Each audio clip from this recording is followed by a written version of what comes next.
Mirëmëngjes nderuar miq, ja ku jemi sërish së bashku në një tjetër takim në një tjetër javë, duke qenë se sot është e hënë, është data 8 prill dhe ne jemi këtu në Dita Jonë dy CNN në transmetim të drejt për drejt nga ora 7 deri në orën 8:45. Mirëmëngjes nga unë Alona Minga. Mirëmëngjes edhe nga unë Blendi Salej, zotrin drejt për drejt nga ABA Center në kryeqytet për 1 orë e 45 minuta në vazhdim do të jemi bashkë për të folur për disa nga temat e aktualitetit, t'ju japim informacionet bashkë me skuadrën këtu do të kemi motin, sportin, trafikun e gjithçka tjetër që ju duhet për ta nisur të javë, ashtu siç ka lezet. Fillojmë me disa prej titujve kryesorë.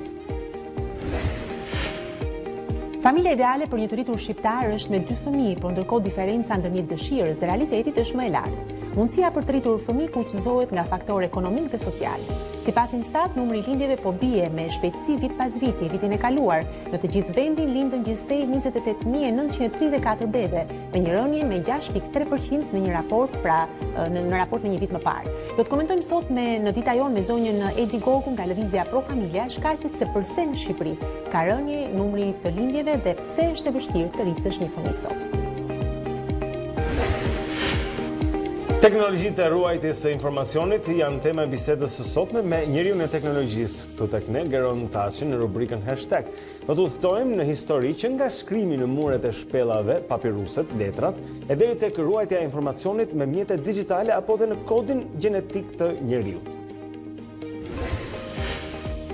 Me producenten tonë të politikës, Tuna dy CNN, Merita Aklaj, do të bisedojmë sot mbi sa pritet të ndodhë në politikën shqiptare në javën gjaponisë. Do të diskutojmë me Meritën mbi konfliktet tani më të hapura të deklaratave midis opozitës dhe maggjorancës dhe mbi sa po ndodh në kampin socialist, i cili pas deklaratave të ish-ministrit Bushati është parë më pak kompakt se zakonisht. Po flitem mandje për një grupim anti-Rama, siç mund ta shikonim, por pak më vonë politikën këtu në Dita Jonë, zonjë zotrin, tani do të flasim pak për atë që është pyetja jonë për ju sot dhe një mënyrë ndërveprimi midis programit dhe e shikuesve. Sa e vështirë është të rrisësh një fëmijë sot në Shqipëri, është pyetja. Po, dhe pse në fundit ka, siç e pam edhe në titullin kryesor, pra ka rënje të lindjeve të fëmijëve në Shqipëri. Cilat janë faktorët mendoni ju? Janë të shumë të fakte, këtë dim të gjithë, por që ne duam të na rendisni disa prej tyre dhe si e shikoni ju nga këndvështrimi juaj këtë problem, nëse mund të kufizojë. Është një problem sepse është vënë alarmi nga të gjitha anët që ka një ulje të lindjeve dhe kjo natyrisht në demografinë e vendit nuk është një gjë e mirë, por pyetja është pse? Sepse duhet të shkosh pak më thellë, nëse ka një zbritje të lindjeve, duhet të gjejmë arsyet, shkaqet, pse kjo po ndodhen, nëse duhet ta luftojmë, ndoshta le ta ndryshojmë atje. Po ta krahasojmë me vendet nordike, siç në një artikull që do ta tregojmë pak më vonë, kemi shumë gjëra që mund t'i bëjmë në mënyrë që ta rrisim numrin e lindjeve. Por do të thoya edhe këtë. Në kohën e gjyshërve tanë apo të prindërve tanë nuk ka qenë më lehtë. Edhe bënin edhe më shumë fëmijë, kështu që kam përshtypjen që edhe njerëzit janë bërë pak për tac mes të tjerave. Ndoshta mendojmë pak më shumë për veten tonë se sa të investojmë në rritjen e fëmijës, sepse dhe të rrisësh një fëmijë tim që është sakrificë e që është dorë le të themi nga egoja jote personale. Mirë, këto pra dhe të tjera ne do t'i diskutojmë pak më vonë, por gjithsesi ju vazhdoni të na shkruani në faqen e A2 CNN, sepse do të kemi mundësi të lexojmë komentet tuaja dhe ta diskutojmë gjërësisht këtë temë pak më vonë. Po, e gjeni kollaj për A2 CNN në ballinën e Facebookut aty na bashkëpunë. Okej, lidhemi tani me Erionin, nuk e di t'ja bëj këtë pyetje mbase s'ka vend sepse nuk ka fëmijë. Po shiko, ai kam pse një opinion mund ta ketë. Çfarë mendon ti se radhë të parë? Mirëmëngjes, po e vërtet. Dhe si ishte fundjava një? Me punë shumë edhe kënaqësi gjithashtu. Shiko? Unë nuk thash gjë për kënaqësi, se unë kam fëmijë, kështu që ajo mund të jetë në përgjigjen e pyetjes. Si mendon ti Erion, lidhe me pyetjen tonë? Nga praktika nuk di ta them, por nga statistikat mund të pohoj faktin që prindërimi sot po shpenzon shumë më shumë për rritjen e një fëmije dhe po i kushton shumë më pak kohë. Kostot pra janë më të larta në fakt. Janë kostot më të larta, ndonjëherë të duken të tepërta, por gjithsesi unë nuk mund të gjykoj askënd, për sa kohë që se kam kaluar vetë atë shi.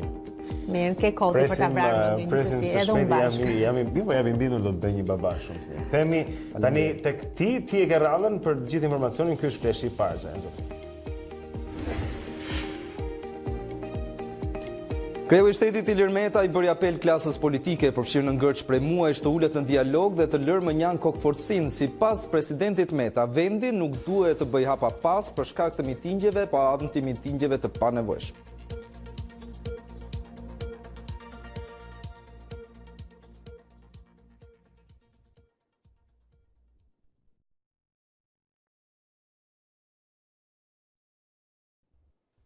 Drejtoria e Përgjithshme e Tatimeve përmes një njoftimi për shtyp sqaroi se moslëshimi i faturës tatimore, dëftesës tatimore apo faturës tatimore me TVSH dënohet me gjop të barabartë me 100% të tatimit të padeklaruar. Ky penalizim vjen si rezultati i moslëshimit të faturës përveç tatimit dhe kamatvonesave. Sipas Drejtorisë së Përgjithshme të Tatimeve, ndryshimi ligjor parashikon lehtësi për tatim paguesin nëse pranon vlerësimin tatimor dhe e paguan detyrimin. Në këtë rast, gjoba zbritet me 30%. Dje ishte dita botërore e shëndetit dhe Ministria e Shëndetësisë në bashkëpunim me Organizatën Botërore të Shëndetësisë organizuan disa aktivitete pranë liçenit artificial. Grupet e lëvizshme të shëndetësisë kryen mamografi dhe check-up falas për të sensibilizuar njerëzit për të kryer kontrolle paraprake që mund të parandalojnë sëmundje me pasoja të rënda. Ministria e Shëndetësisë Ogerta Manastirliu dha shembullin e saj duke kryer një kontroll të diabetit. Përveç kontrolleve mjekësore, në kodrat e liçenit u mbollën edhe disa pemë nga studentë të Fakultetit të Mjekësisë. Rëndohet situata në Tripoli të Libisë ku përleshjet mes forcave qeveritare dhe ushtrisë armatosur i kanë marrë jetën 21 personave mes të cilëve 4 civilëve. Një sulm ajror i udhëhequr nga lideri Fayez al-Sarraj kundrejt vendeve strategjike të ushtrisë së generalit Khalifa Hafta jashtë kryeqytetit të vendit e ka shtuar kaosin në zonë, donse udhëheqësi i njohur ndërkombëtarisht si Priës i Libisë njoftoi rimarrjen në kontroll të ish aeroportit ndërkombëtar. E ndodhur para këtyre kushteve, Organizata e Kombeve të Bashkuara i bëri apel palëve që të respektojnë anën njerëzore në mënyrë që të bëhet evakuimi i civilëve dhe të plagosurve nga vendngjarje. Pas përpjekjeve për të kaluar kufirin me Maqedoninë e Veriut, emigrantët i hapën sërish tendat e tyre të strehimit në një fushë të territorit grek. Zona e Djavatas u përfshi nga përleshje mes forcave të rendit dhe emigrantëve të pozicionuar aty që prej vitit 2016. Një njoftim në rrjetet sociale për organizim të eksodit nga Greqia bëri që shumë prej tyre, mes të cilëve gra dhe fëmijë, të merrnin rrugën drejt Maqedonisë së Veriut për të arritur më pas drejt shteteve të Unionit, por policia vendase e ndaloi turmën, kundër së cilës ju desh të përdorte edhe gaz lotësielës. Kaq për këtë hapësirë të parë informative. Bashkë ritakojmë sërish pas 30 minutash. Faleminderit Erion, ja ku ishte pra fleshi i parë informativ, zotërinj tani do të shohim pak se si do të jetë situata e montit për ditën e sotme. Me thënë drejtën është një nga ato ditët kur ti nuk e di nëse të duhet, tani në mëngjes patjetër që këtë mund ta themi edhe ne që duhet një çadër sepse ka pas shi ja gjithë mbrëmjes, por me Tanja Porja këtu do të marrim vesh se si do të jetë monti për ditën e sotme në rajonin e Shqipërisë. Mirëmëngjes Tanja, në fakt përpara se Tanja të na përgjigjet, unë do kisha dëshira të pyetin që ne kemi hedhur, pra sa e vështirë është të rrisësh fëmijë sot. Tanja mund ta përgjigjet shumë mirë sepse Tanja ka 2 binjake, kështu që imagjino pak situatën sa komplikuar do ta ketë. Çfarë është e vështirë nëse mund të flasim? Ndoshta ti si dakord që është e vështirë, apo është e lehtë? Jo, tash unë kam 9 vjeç dhe më duket shumë e lehtë, por është e thjeshtë fare kur ti pret një fëmijë dhe e ke programuar dhe kur merr vesh që ke 2, sigurisht që do shkosh parash një kredi që ta kesh shumë të Ka kostot e gjërave, ti po thuaj që është e shtrenjtë të rrish. Sigurisht. Do thonë, unë nuk e di që do thotë kesh 1, sepse ne kemi patur 2 një herë dhe kostot kanë qenë çdo gjë shumë zuar në 2, kostot mujore, do thonë kostot minimale shkojnë vetëm të shërbimit trupor shkojnë rreth 1 milion lekë të vjetra në muaj. Do të pak konsideruar ushqimin apo veshje dhe këto gjëra thjesht, pampers dhe këto. Pra nuk është kaq e lehtë. Pampers, shampo. Megjithatë, kjo nuk është një arsye për të friksuar. Është një mrekulli kur vitet sa po bëj. Jo, unë nuk e di, unë po planifikoj, do thonë po e mendoj që të kemi edhe një dyshe tjetër nëse do jetë. Bravo Talia, mirë, okay. Që të rrismi numrin e linjeve. Po pra dikush duhet ta bëjë, po patjetër unë po marr iniciativën. Unë jam dëgjësuar. Po, edhe Blendi është në pyetje, kështu që gjithsesi ne si staf i pas kemi të qarta objektiva. Po, Olga duke qenë se ka pritur shumë, i bie që po të bëhet trinjak, nuk do ishte ndonjë shudhim e gjatë. Jo, faleminderit. Le të themi për në kushtet e motit, mirëmëngjes shikues A2 CNN. Dita e sotme ka nisur me vranësira, në fakt që mbrëm rreth orës 8 mbrëmjes ka patur vranësira në të gjithë territorin shqiptar dhe shira të pak në zonat e ulëtërësirës, ndërkohë që shira më të dëndër ka patur në ekstremet veri dhe jug. Dita e sotme po ashtu do të vijojë me vranësira dhe me shira të pakët në zonën e ulëtërësirës perëndimore, por shira më të konsiderueshme do ketë sërish në ekstremet jug lindor, veri perëndim dhe jug lindje. Kjo situatë dhe kjo tablosin optike vijon thuajse pa ndryshuar deri nga ora 12, 11, 12 e mesditës, më pas ka një përmirësim të përkohshëm, do thoya vranësirat mbeten shumë shpesh prezente, rreshtet mbeten prezente po kryesisht në zonat lindore, ndërkohë që në pjesën perëndimore të territorit shqiptar do të ketë vetëm momente të shkurtra me shira të thuajse të papërfillshëm. Ka një përmirësim sërish të mëtejshëm të situatës sonte në mbrëmje, dhe pjesën më të parë të orëve të natës, por sërish dita e martë sjell vranësirat dhe shirat në territor. Temperaturat mëngjesin sot kanë qëndruar të larta, një rënje ka mesdita, kjo për shkak të vranësirave të dëndura, priti që minimumi është shënuar 3-4 gradë në Verilindje, ndërkohë që pritet maksimumi nga 22-23 gjatë ditës së diel të shënojë jo më shumë se 19 apo 20 gradë Celsius gjatë ditës së sotme. Ky është informacioni i motit për territorin shqiptar në këtë ditë të parë të javës. Okej, faleminderit Tanja, do të ridërtakohemi më saktë më vonë për të marrë të tjera informacione. Mirë, tani jemi në vazhdim informacionit të para të ditës, mësuam të rejat më të fundit nga fleshi informativ me Erionin, me Tanjin, tani shumë të lidhemi me studion e lajmeve për të marrë më të fundit nga sporti, sepse vim nga apo më përpara trafikun. Shumë shpejt. Më mirë trafikun. Shumë shpejt trafikun për një moment këtu tani, nuk është se ka shumë për të raportuar zonën Zotrin, siç mund të shikojmë Tirana është e gjelbër sipas raportimit të Google-it dhe lëvizjes në qarkullim pra të autoveturave. Shohim se ka pak ngadalësim tek rrethrotullimi i Shqiponjës në krahun e majt sipër të ekranit tuaj. Gjithashtu shikojmë kryqëzimi i 21 dhjetorit me pak të kuqe atje, ka pak vonesa ardhja nga kombinati para nënkalimit pra ku kryqëzohet ajo rrugë me Unazën e Re. Përndryshe, mund të themi se situata është e qetë tek qendra spitalore universitare Nën Tereza vetëm diçka pra ka në termat vonesave dhe në Unazën e sipërme pra mbasi kalon midis Harry Fullsit dhe stacionit të trenit, por asgjë tepër e ngadalt, është një situatë ende e qetë dhe kalimi lirshëm në trafik në kryeqytet në këto momente. Në rregull, ky është edhe një tjetër informacion që u dham, por siç po thoja, le të lidhemi tani me studion e lajmeve. Kemi atje Erald Kodhelin, edhe Eraldi një baba që mbase mund të jepte përgjigje asaj pyetje son. Po pse jo? Eraldi kemi hedhur një pyetje në Facebook, pra sa e vështirë është të rrisësh një fëmijë sot, dhe Eraldi është nga ata pakën këtë dëshpërim të gjithë. Tani, unë po të përgjigje me i batut Aulona, mirëmëngjesi juve, mirëmëngjesi të gjithë miqve të dy CNN-it, këtu në Dita Jonë. Është shumë e lehtë arrisësh një fëmijë, sidomos kur është i tjetrit, sepse kur e shikojnë ndonjëherë njërin 3 muaj apo njërin 6 muaj, habiten njerëzit sa shpejt rriten dhe sa lehtë rriten. Por ndërkohë kur e ke në shtëpi nuk është aq e lehtë, sidomos në Shqipëri, fatkeqësisht për ne në Shqipëri nuk është as pak. Çfarë mendon Erald, çfarë është më e vështira? Cili aspekt është aspekti ekonomik, janë kostot, është koha që mungon tani apo siguria? Çfarë mendon ti se e bën vështirë? Sidomos këto të dyja që the ti Blendi, këtu është aspekti ekonomik është shumë e shtrenjtë të arrisësh një fëmijë, por ndërkohë duhet të punosh shumë dhe mos t'i plotësosh kërkesat minimale. Ato gjërat që duhen domosdoshmërisht që të gjithë fëmijët në gjithë botën i kanë, kjo është fatkeqësia shumë e madhe. Ndoshta kjo është edhe arsyeja pse nga viti në vit në Shqipëri mosha e popullsisë ka filluar të vjetrohet dhe po lindin shumë pak fëmijë. Nuk është gjë e mirë as pak. Me që jemi këtu te kjo pjesa e marrëdhënies me fëmijët, për shembull në fundjavë Eraldi është nga ata prindër të cilët kujdeset natyrisht për vajzën e tij, e kishte në punë. Kjo është mënyra si mund kujdesesh duke punuar, duke qenë punë dhe tjetra ishte edhe duke luajtur me litar me vajzën, domethënë ka shumë prindër të tillë të cilët e marrin mund të marrësh në punë kur ke nevojë. Aulona, unë nuk po luaja me litar, unë isha duke punuar. Vajza ndërkohë mundoi të arritoj. Po jo, është mirë ndonjëherë. Unë kam mbaj mend si i vogël që kam pas shkuar për shembull tek mami më merrte në punë dhe kam shijuar shumë atë që të eksploroje këtë vend. Kështu që mendoj që fëmijëve, nëse nuk zgjat tetor, them si prifarkohen shkurtër u pëlqen që vinte puna në televizion, pastaj është gjë e bukur. Pak unë jam dëshmitare atyre që e nisa kështu si lojë dhe pastaj e bëra profesion njësesi. Edhe neve ato të shtunë, më falni, nuk na zgjati tetor, na zgjati 9 në fakt këtu, por gjithsesi e shijojnë maksimum. Erion Dushin, të cilin ju e kishit pak më parë, po mendon ta rivalizoj seriozisht i Zara, vajza ime. Po, e mirë, shumë. E pëlqen shumë studion e lajmeve, ndërkohë ne jemi te studio e lajmeve të sportit. Okej, linja për ty atëherë. Do të fillojmë menjëherë me Serina italiane, me Napolin, i cili mbetet ende shumë larg Juventusit, por të paktën i hoqi kënaqësinë bardezinjve që ta fitonin titullin kampion prej kësaj fundjave.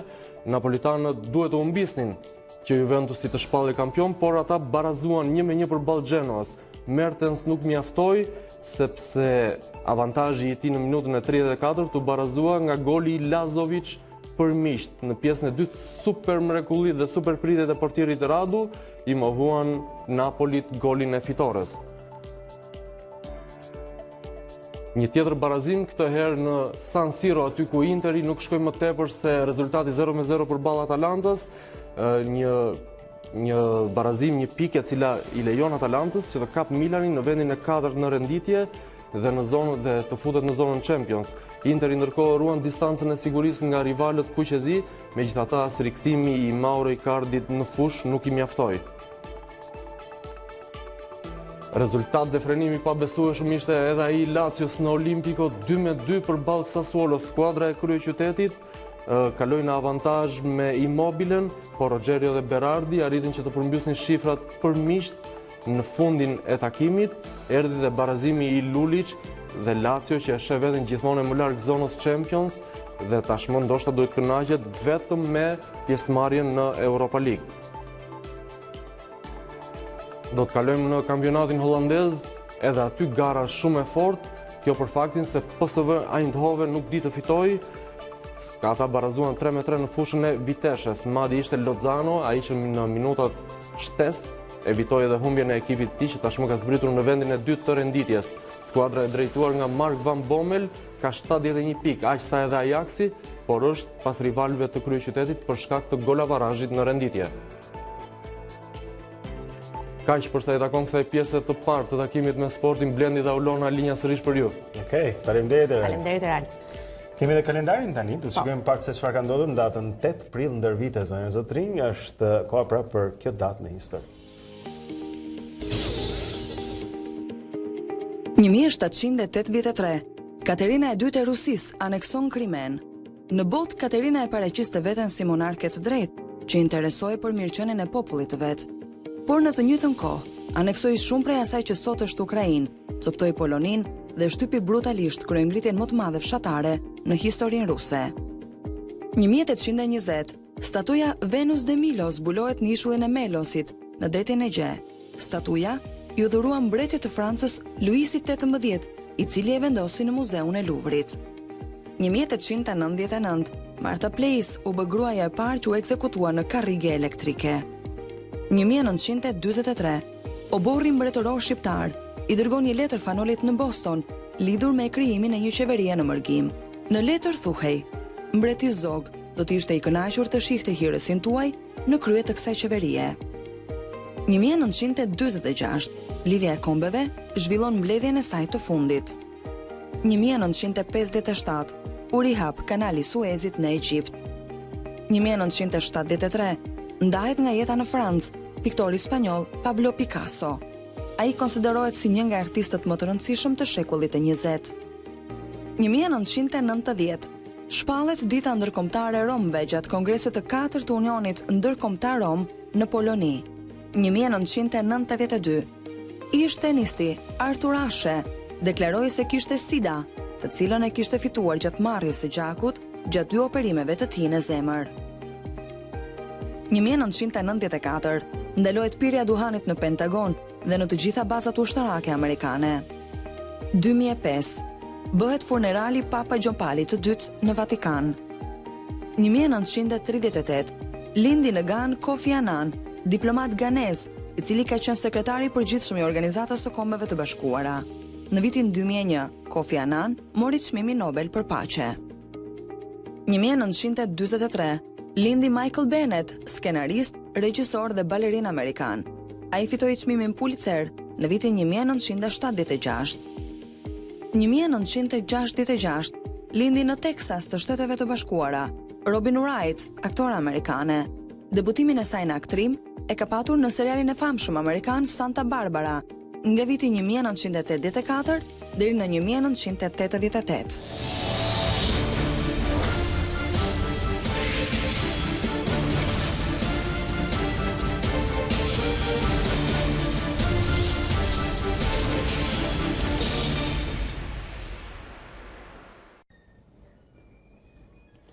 Themi dhe njerë këtu në Dita Jonë në ekranin e A2 CNN. Këtë radhë tani për të parë disa prej titujve kryesorë në disa nga mediat online. Do të fillojmë me faqen e televizionit tonë në A2CNN.com.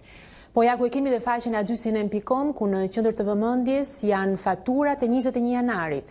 Garda Lupos na kthej 60 milion lek. Pra ky është dhe lajmi kryesor që trajtohet në faqen e A2CNN. Fal, Aulona, pa i hyrë çështjes. Po e mendoja, nëse dikush i ka marrë 60 milion lek dhe i ka prishur, mundet garda pastaj të si ka më. Nuk i ka më, gjithsesi, por ama i detyrohet dhe duhet i kthej. Ndoshta kjo është tjetër çështje që mbase ja vlen ta diskutojmë ngjyrësisht në emisionin tonë, por i themi sërish faqes.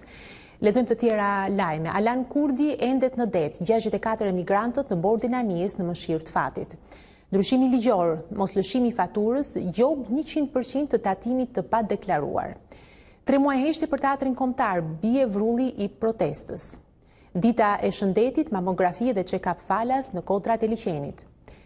Na duhet marrëveshje ose Brexit, na ikën nga duart, apeli kryeministres May. Prince William bëhet agent sekret, eksperiencë që të bën më të përullur, pra është një tjetër vëzhgim që vjen në faqen A2CNN, kundër të tjera mund të lexoni. Meta në Durrës i kujton politikës, dialog, jo kokforci dhe mitingje të panevojshme. Basha në Rogozhin, deputetët e ardhshëm do të zgjidhen nga populli. Rritet tensioni në kufirin greko-macedonas, emigrantët përballen me policinë. Gjithashtu mund të lexoni dhe momente të tjera që kanë të bëjnë me edicionet tona të lajmeve dhe kronikat, kundër të tjera mund të veçojmë edhe një raportim që ka bërë gazetarja jon nga Washingtoni, Klementina Cenkollari, rrezik rus në Shqipëri, ministri në detyrë Gensakaj i shmanget përgjigjes. Mund ta dëgjoni të plot intervistën duke klikuar pikërisht në faqen e A2CNN.com. Shumë do të shkojmë të fillojmë me të përditshme në panorama. Disa prej titujve të fundit që janë hedhur në këtë media online janë këto. Shpërthimi fuqishëm i vihet tritol makinës së punonësit së bashkisë në Krujë. Është një shpërthim i fuqishëm e tritol që ka ndodhur mbrëmjen e dieshme në periferi të fush Krujës. Tritoli është vënë në një makinë tip Golf 6, pra. Analiza për 7 prillin kur shqiptarët besojnë 80 vjet më vonë, 80 vjet pas Enver Hoxhës për rezistencën e italianëve. Kjo është pra nga mentor Nazarko në faqet e panoramës. I hiqje kallot e këmbëve, shkurta i del në krah të shoqit dhe Enverit e sulmon Berishën, merru me djalin tënd, është çfarë ka komentuar pra këngëtarja Rezarta Shkurta, e cila është e martuar me nipin e diktatorit Enver Hoxha. S'është idejnë për keqardhje e përtjetuar. Tufa publikon dokumentin Braho dha dënim me vdekje, është çfarë drejtori i ISSK-s, pra Agron Tufa, ka bërë publik një dokument sipas të cilit mbi deputetin socialist Spartak Braho në të kaluarën rëndon edhe fakti se ka dhënë dënime me vdekje. Ndërtimi i shkollës në ambientet e UBT-s reagon Basha, loje Veliajt, ja çfarë po tenton të fsheh është edhe kryetari i opozitës pra që ka adresuar çështjen e ndërtimit të një shkolle publike në Kodërkamës. Aksidentoi këmsorin, policia sqaron ngjarjen ku u përfshi gazetarja e njohur. Një tjetër titull pra me zgjidhjen e kësaj të diele, gazetarja Mira Kazhani ka patur një aksident me një këmsor.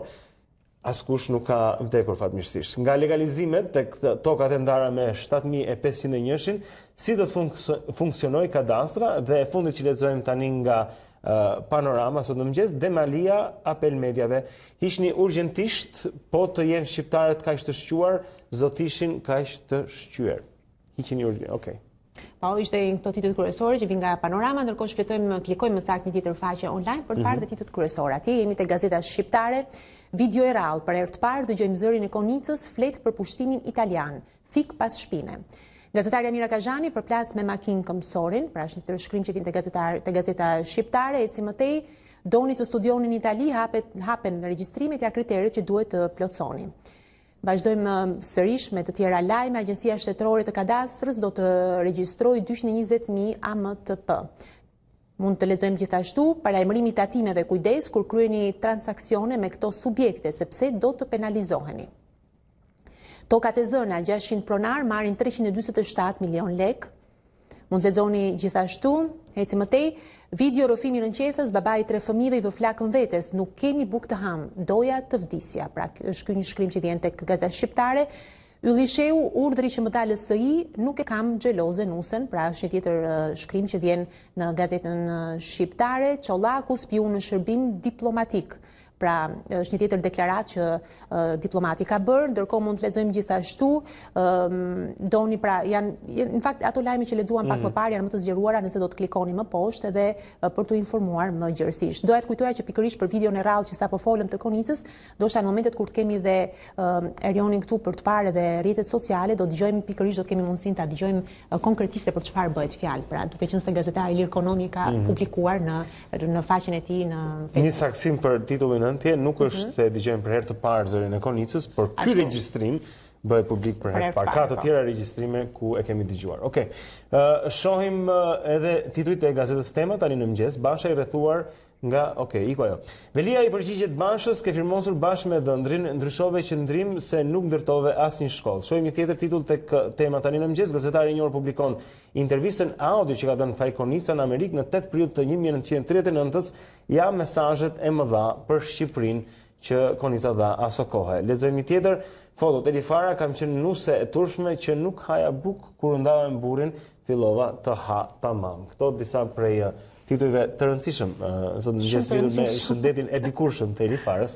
Është lulëzim oder i kultivuar. Ti jo vetëm që s'di, por ke një takëm mashtruesish si vetja është çfarë. Me sa kuptojmë pra nga imazhi ka deklaruar edhe zëvendës kryeministri Erion Braçe. Pranoj mandatin, flet Ylli Sheu, ja raportet që ka me ish kolegët, urdhri që mora nga LSI është çfarë ka zbuluar pra këngëtari dhe deputeti Ylli Sheu. Kemi gjithashtu kur Ilir Meta nisi promovon ofertën e Edi Ramës, një po themi vëzhgim dhe analizë politike tek Tema, dhe Basha i rrethuar nga opozita për sistemin zgjedhor, është një tjetër titull mbi politikën e ditës tek gazeta Tema. Shkojmë më tutje një tjetër media. Po eci më tej, shikojmë në faqen e parë, jemi pikërisht tek shqiptarja.com, ku në qendër të vëmendjes kriza politike në vend. A do marr fund pas vizitës së Palmer në Tiranë? Takimin e parë zyrtari amerikan Matthew Palmer do e ketë me kryeministrin Edi Rama pikërisht ditën e sotme, ndërsa të martën e 9 prillit pritet të takohet me presidentin Ilir Meta. Në të njëjtën ditë Palmer do të zhvillojë një bisedë me kryetarin e Partisë Demokratike Lulzim Basha dhe drejtues të tjerë të opozitës. Pra, është edhe ky mund të themi lajmi i ditës, për cilës edhe pritshmëritë janë shumë të mëdha për të parë se çfarë, nëse mund të arrihet në një kompromis apo jo. Mund të lexoni gjithashtu aktualitet në 2013 e bëri vet planin për shkollën në Kodër Kamës. Basha sot, aty do të bëheshin 2 fakultete, tani pallate. Gjithashtu nga aktualiteti, fushkruaj shpërthim eksploziv në automjetin e punonjësit të Bashkisë së Krujës. Pra këto dhe të tjera mund t'i lexoni në faqen kryesore pikërisht të gazetës shqiptare. Eci më tej. Okej, do të shkojmë tutje të shikojmë në një tjetër media se cilët janë disa prej titujve atje. Reporter.al tani në mëngjes, vakancat në kushtetuese, 41 kandidat për 9 mandate, ish funksionar të lartë të qeverisë të drejtësisë, gjithashtu si dhe këshilltar ligjor, dominojnë listën e kandidatëve për vakancat në gjykatën kushtetuese. Ky ka qenë një problem që haset shpesh edhe në debatin politik, pra se kemi mbetur pa një gjykatë kushtetuese, por me sa duket interesi për të mbushur 9 vendet është i lartë me 41 kandidat të zyrtarizuar, siç raporton Reporter.al. Gjithashtu lexojmë nga vendi grabitet gjatë natës një fasoneri në Berat. Europol zbulon 15 plantacione kanabis shqiptare në Europë. Kolegji konfirmon shkarkimin e prokurorit Elison Sadiku dhe nga rajoni lexojmë marshimi i krenarisë do të fuqizojë të drejtat e njerëzit në Bosnjë. Ballkani Perëndimor ul tarifat e roaming nga viti 2021 dhe Salvini i Italisë kërkon meritat për dëbimin e kriminalëve rumun. Janë disa pra nga titujt nga rajoni tek Reporter.al. Në rregull, eci më tej me shfletimin e mediave online dhe jemi tani tek Java News. Ngrihet shqetësimi për motin, pra nga dita e sotme fillon me shi dhe temperatura të ulta në të gjithë vendin. Por rikthehemi sërish tek politika, më saktë tek në Kosovë, pra dialogu Kosovë-Serbi, faza finale e bisedimeve sakrifikon edhe dokumentin e Aktisarit. Siguracioni makinave, tarifa ulet 50% për ata që nuk kryen aksidente. KLSH denoncon 10 zyrtar dëmi ekonomik 193 milion euro. Agjenda në Tiranë, zyrtari amerikan Matthew Palmer takon sot kryeministrin, më pas presidentin dhe opozitën. Kundravajtjet tatimore DPT i rastet kur gjoba zbritet me 30%. Ajla me delegacionin e PS-s, opozita vandale ka frikë nga zgjedhjet, pra këto janë disa prej titujve kryesor, ku natyrisht mund të klikoni dhe mund të lexoni dhe opinionet dhe analizat që vinë në brendësi të Java News. Shumë mirë. Shkojmë tutje tani shikojmë tek monitor.al në këtë media zonë sotrin, sidomos sigurisht fokusi është tek ekonomia. Shikojmë për shembull titullin Konvergjenca, niveli I pagave në Shqipëri sa 30% e Gjermanisë, si kanë ndryshuar nga viti 2020. Një tjetër titull tek Monitor, Banka e Kreditit në Shqipëri kërkon likuidimin nga sistemi dhe sistemi mbetet me 12 banka, pra mbi po themi realitetin bankar në Shqipëri. Edhe Kosova mund t'i rrëmbejë mjekët Shqipërisë pagat 2 apo 3 herë më të larta, pra në vitet e fundit 857 mjekë janë larguar nga Shqipëria kryesisht drejt Gjermanisë, por jo vetëm, dhe Monitor eksploron edhe rastet kur mjekët mund të largohen pra drejt Kosovës ku paguhen më mirë se sa këtu. Shkojmë në një tjetër titull, pagat u rritën në Kosovë për t'i frenuar ikjen e mjekëve në Gjermani, pra ajo mund të ketë edhe si efekt ansor thithjen e mjekëve nga Shqipëria. Koncesionet në shëndetësi 311 milion euro në dekadën e ardhshme, dhe flitet këtu për se si qeveria shqiptare deri më tani pra ka autorizuar 311 milion euro pagesa për 4 koncesione gjatë dekadës në vijim. Një tjetër titull me interes është ky. Tirana më e shtrenjta në botë, blerjen e një shtëpie afër qendrës nuk e përballojnë dot as më të paguarit.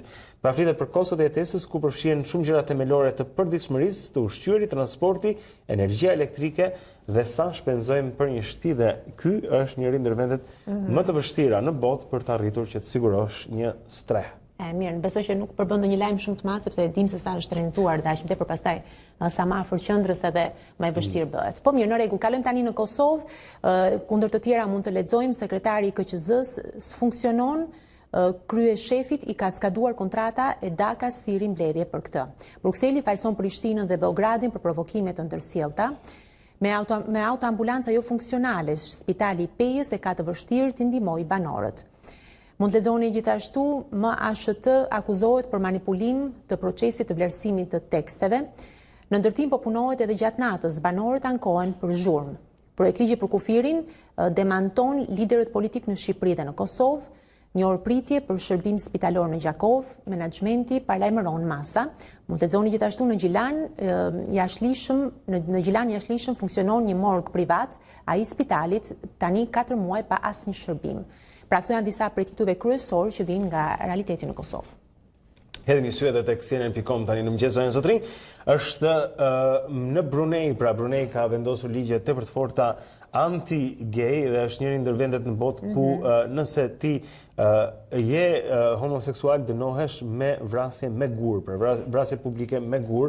Kjo ka alarmuar të drejtat e njerëzit dhe Organizatën e Kombeve të Bashkuara, dhe Brunei është në syrin e mediave gjithashtu. Kristen Nielsen nuk do të jetë më shefe e Agjencisë për Mbrojtjen e Adheut, që është një agjenci e sigurimit në Shtetet Bashkuara të Amerikës. Gjithashtu në fokus një ngjarje për jashtëzakonshëm është 17 këmbë mbi gjak me 73 vezë, pra është njëri ndër gjarprindet mëdhenj që është kapur në Florida. Gjithashtu do të shikojmë për një moment, kemi edhe një, nëse mundemi, një media më tutje, është artikulli tek reporter.al, që doja ta sillim në vëmendje në këto momente, është pas është ky këtu, mbi cilin kemi bazuar pak a shumë edhe temën e ditës së sotme. Por donim t'ju ftonim ta shikoni këtë artikull, është mjaft interesant, dhe në të flitet pse vendet nordike janë më të mirët për të rritur fëmijë, dhe vendet tjera shpesh I kthejnë syt nga Skandinavia për frymëzimin për politikat familjare, por këtu në këtë artikull pra do të gjeni disa prej elementeve kryesor, sepse vendet nordike shquhen, për shembull, çfarë bëri përshtypje ishte ajo e Suedisë ku për çdo fëmijë që lind, shteti ka një pako tani me 62 që nga viti 1930. Një pako tani që ka 64 artikuj të ndryshëm, që nga veshmbathjet, sapunët, shampot, gjërat që do duheshin javën e parë dhe të dytë për rritjen e një fëmie, plus pastaj po themi financa e gjëra, po. 18 muaj ishte për të dy prindrit. Thuajse nuk duhet për mos. Thuajse me rrogë të plot. Thuajse me rrogë të plot dhe ku bashkëshorti ka thuajse të detyruar që të marrë disa muaj, duhet lexuar me vëmendje, po do t'i sjarin pak më vonë muaj pushim, kështu që le të themi që sidomos ajo faza e parë e rritjes së fëmijëve duket që i dedikohet një kujdes shumë i veçantë, sepse mbas aty është momenti kur le të themi sapo lindur i fëmia. Ti e lexon atë artikullin dhe ti vjen dëshira për të bërë një fëmijë, vetëm për atë pakon, sikur. Jo, vërtet, është vendet skandinave edhe në vetë nga Europa i drejtojnë syt atje dhe marrin si shembull. Ndoshta ne jemi shumë akoma më larg, por që gjithsesi. Po, ka edhe këtu tek ne ka ndryshuar diçka në aspektin nxitës, tani kryeministri e ka promovuar disa herë këtë, por për fëmijën e dytë, kam përshtypjen se arrin që të marrë deri në 80.000 lekë.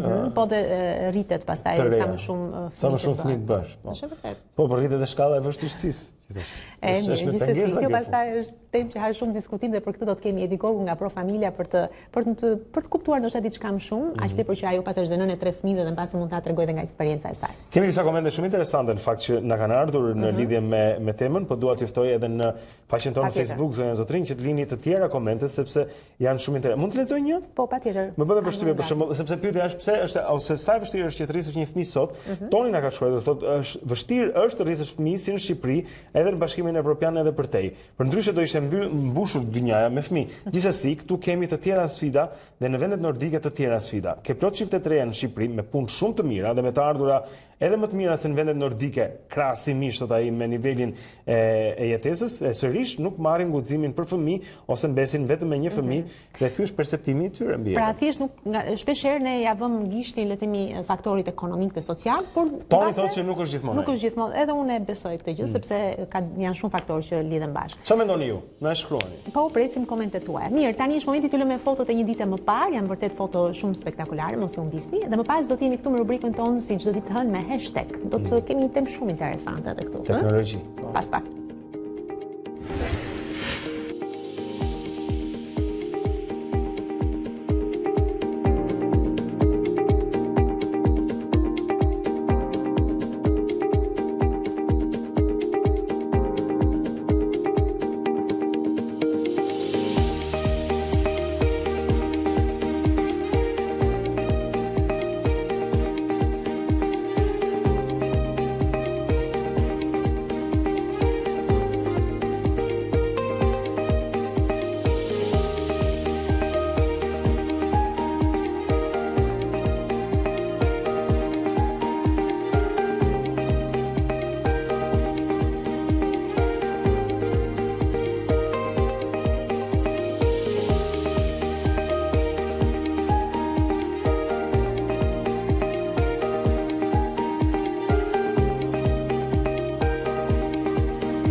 Mirë, ku jemi sërish së bashku tani, jemi rikthyer në studio për të prezantuar rubrikën e përjavshme, si çdo ditë të hënë, kemi rubrikën hashtag. Dhe kur është kjo rubrikë gjithmonë në studion ton, është Geron Taçi, i cili i themi mirëmëngjes.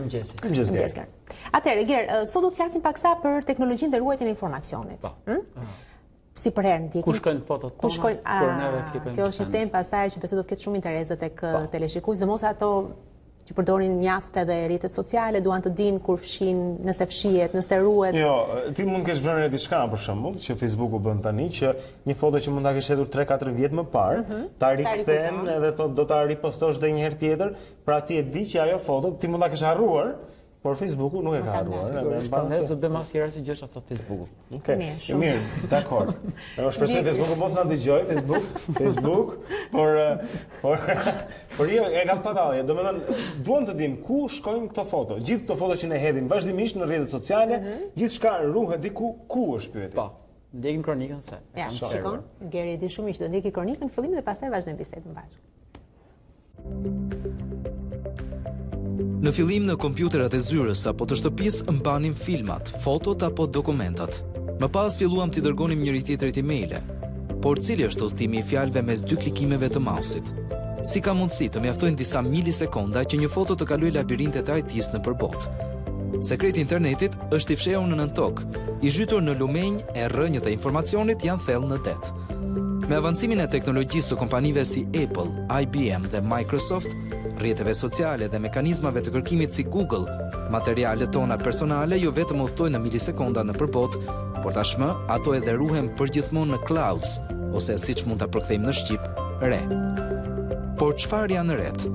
Ret kompjuterike janë mira kompjutera të ndërlidhur me njëri tjetrin në mënyrë të tillë që kur na prezantohen, duken si një kompjuter i vetëm gjigant, pra si një re e vetme. Ret bëjnë të mundur që ne të kemi në dispozicion materialet tona digjitale nga çdo pajisje kompjuterike lidhur me ren nëpërmjet internetit. Ret kompjuterike qëndrojnë në data centers. Data centers janë vendet ku qëndrojnë ret kompjuterike që ruajnë thesaret e botës moderne. Ato janë si nyje të shpërndara në përbot dhe shumë pak dim vendodhjet e tyre me saktësi, si për shembull, një data centers në Luxemburg, e cila ndodhet 22 metra nën tokë, apo një e tillë, e cila është shpallur principat dhe quhet Principata e Sealand. Komuniteti Evropian për mbrojtjen e të dhënave ka vendosur rregulla dhe të drejta për të dhënat tona si njoftimi brenda 72 orësh nëse të dhënat tona janë vjedhur, të drejtën e disponimit dhe aksesit të informacionit që kompanit kanë për ne, të drejtën për të harruar, apo të drejtën për të fshirë të dhënat personale dhe ndalimin e përpunimit të tyre, të drejtën për të kaluar informacionin personal nga një sistem në tjetrin, të drejta këto, të cilat shpresojmë të na mbrojnë sadopak nga gjurmët tona digjitale. Gjurmët tona digjitale duket sikur janë kudo, në një farë mënyrë, ca nën ujë, ca mbi ujë, ca në atë principatën Sealand, siç po tregoje. Shumë delikuar kjo punë. Le të merremi pak me eufemizmin këtu, i cili është kjo reja, sa është një re puplore, e bardhë, e bukur kështu. Në fakt janë kompjuterat e dikujt tjetër. Kjo reja është, fotot e tua janë kompjuterat e dikujt tjetër, pavarësisht se e quajmë reja, apo jo. Për shembull, marrim shembullin e Apple ose kompanive të tjera, të cilat pretendojnë se e kanë infrastrukturën e vet, ndërkohë ato e marrin infrastrukturën me qira nga Amazoni. Pra Amazoni nuk është thjesht një website që shet libra dhe bluza, por në fakt ka rrjetin e data centrave më të fuqishëm në botë. Domethënë AWS, Amazon Web Services, që parashikon të paktën duke parë nga çerek viti tani që në 2019 shpreson Amazoni dalë me diku ke 26 miliard dollar fitim vetëm të vit. Kështu që Kur ruhen në fakt Geri të gjithë ky informacion? Që vjen nga dhe që ne fusim me vetdije edhe vet apo jo, e japim të informacion. Po sepse shiko, Alona, telefonët vet të shtyn drejt përdorimit të res apo jo. Ai të jep një, po themi, sasi të limituar, të kufizuar hapësire, dhe pastaj do ti mund ta mbash në re, dhe në këtë moment janë foto që mund të jenë në natyrë familjare, mund të jenë në natyrë intime, po në çdo rast, janë fotot e tua personale që dikush tjetër të fton të t'i ruajnë ata. Pyetja natyrisht këtu ka të bëjë me sigurinë. Dhe ky është edhe shqetësimi këtu që fotot e tua nesër pas nesër, 40 vjet më vonë, kur regjimet kanë ndryshuar apo gjërat që ti ke thënë tani, kur mos jenë më okay, të përdoren kundra teje. Kryesisht konteksti. Konteksti në të cilën ti ke bërë një fotografi nuk është më i njëjtë mbas 20 vjetësh. Edhe për shembull, sepse mund të kemi probleme me nostalgjinë, apo mund prishi muhabetet që kemi me partneren aktuale. Ore, e zë mundava unë nga i dashuri, nuk dua më të kem ato fotot me të dashurin tip, se do lidhem ndërkohë me një tjetër edhe ai shumë xhelos.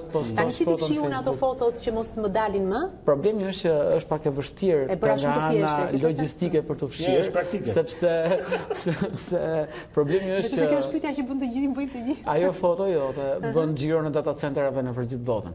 Vërtet? Po, sepse një nga arsyet pse cloudi është dhënë si Për pak dhe vërtet sa qef. Jo, po mendoj tash si mund të fshihet ajo nga gjithë ka bërë xhiron e botës. Sepse ka më shumë se sa një kopje të saj tani, ekziston në forma. Për shembull, jo më larg se sa pardje, Facebooku i kërkon Amazonit që të fshitë dhënat e e përdoruesve të vet nga serverat e Amazonit, sepse çuditë të rit kishin përfunduar aty.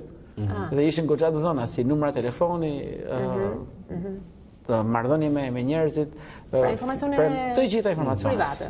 Praktikisht. Kjo është mjaft e vështirë që të realizohet. Ne bënim foto familjare, po themi, fotot e familjes tonë, dhe i ruanim ato, i kishim në celuloid, pastaj mund t'i printonim disa, dhe i kishim vetëm ne. Edhe pse ishin thjesht fotot e familjes ditëlindje dhe këto. Tani, çdo foto që ti bën, duhet të kesh parasysh që kjo foto është këtu, po është edhe diku tjetër. Është gjithandaj, po. Pra, nëse një foto fshihet në celular, kjo nuk do të thotë që është fshirë vërtet dhe nuk ekziston. Jo, dhe ky është edhe qëllimi i krijimit të cloudit, të sistemeve të reve, sepse ti atë informacion mund ta aksesosh me çdo pajisje, mund ta aksesosh sepse do të ndrosh celularin. Atëherë ajo të automatikisht informacionin në celularin e ri, apo do ta shikosh nga laptopi, automatikisht po ti jesh me cloudin, ajo të hedh fotot. Pra ti në momentin që bën një foto me celular, mund ta shohësh nga laptopi. Tani, çfarë ndodh? Kur ti bën foton, ajo kthehet në shifra, që kthehet në 0 dhe njishat vegjël, të 0 dhe njishat paketohen në zarfe dhe dërgohen në një data center. Dhe kjo data center pastaj e ruan të informacion dhe sa herë ti kërkon fotografin tënde, ajo të dërgon të 0 dhe njishat dhe aty të shfaqet fotoja rimaterializohet në çdo pajisjen tënde. Pra, qëllimisht ato kanë ndërtuar të infrastrukturë që të përgjigjen ty në çdo moment kur ti kërkon një informacion. Mund të jenë dokumenta, mund të jenë fotografi, mund të jetë muzikë, mund të jenë videot tuat, por ato do qëndrojnë gjithmonë në data center. Dhe kur informacioni qarkullon nga një data center në një data center tjetër, sepse duhet bërë ajo gjë nga kompanitë që kanë data centrat për arsye sigurie, pra supozojmë që ikin dritat ke data centeri i parë. Atëherë kemi të dytin dhe Olona nuk kupton dot kurrë që kanë ikë dritat tek data centeri. Do me thënë, tani, unë e fshi foto nga më falë që po flas me terma kaq bazik për ty, e di që për ty do të thotë janë gjëra shumë elementare dhe ndoshta e ul nivelin e njohurive të tua, por që jam i sigurt që si unë janë shumë për këtë gjë. Okej, kështu që na ndje. Si unë janë shumë teleshikues të tjerë. Pra, nëse fshihet një foto nga telefoni dhe nëse unë këtë telefon e shes ja jap diku tjetër, jam i sigurt që ai e ka shansin që ndoshta me një ristartim apo me ndonjë modifikim mund të risjell në jetë fotot e mia që unë kam fshirë dikur? Besoj se po. Po, patjetër që po, sepse për shembull kur ti realisht fshin një foto nga kompjuteri apo nga një pajisje digjitale, ajo realisht nuk fshihet. Ajo thjesht hiqen nga lista. Pse janë gjërat kështu që kur ti fshin një gjë ajo realisht nuk fshihet? Pse nuk janë gjërat pak më drejt? Që ti fshin dhe fshihet, e kupton? Po jo, nuk është realisht ashtu. Po vetëm sa të duket, është iluzioni që ti e ke fshirë? Po se është, po është, le të që është një iluzion që ti e ke fshirë. Kjo është e pabesë në një farë mënyre teknolog. Praktikisht funksionon kështu që kompjuteri ka një listë të fotove, po themi, të tuat që ekzistojnë në hard disk, në atë drive-in ku qëndrojnë fotot edhe gjitha materialet e tjera, dhe kur ti thua delete, ai thjesht e heq nga lista, por nuk do të thotë që e ka hequr nga hard disku, sepse ai informacion pastaj mund të rishkruhet më vonë nga një foto tjetër dhe ajo që ndodh është që juve mund ta rikuperoni këtë foto deri 3 muaj apo 6 muaj. Dhe në bërsi teknologjisë edhe një vit, mbasi ju keni bërë fshirje në kompjuter.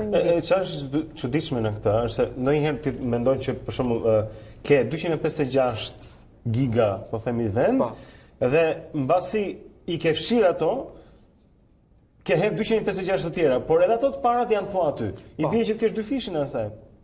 Shiko, nuk është dy fishi. Si vi vendosën ato që edhe të vjetrat janë, po edhe të rejat janë? Nuk është dy fishi. Ajo alokon hapësirat e duhura për informacionin e ri. Po edhe formatimi, shiko, nuk është çdo gjë shkruhet në 0 dhe 1, në fund fare në një hard disk.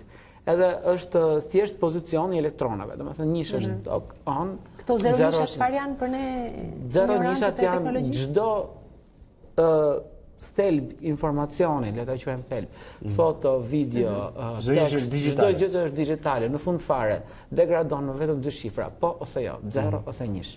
Është një seri numra që... Po, është një seri, po. Shiko, le të flasim pak për diçka që është e rëndësishme se e cekëm deri tani me çështjen e fotove, që mund të jetë i dashuri, mund të jetë diçka personale, por mund të jetë edhe diçka komerciale.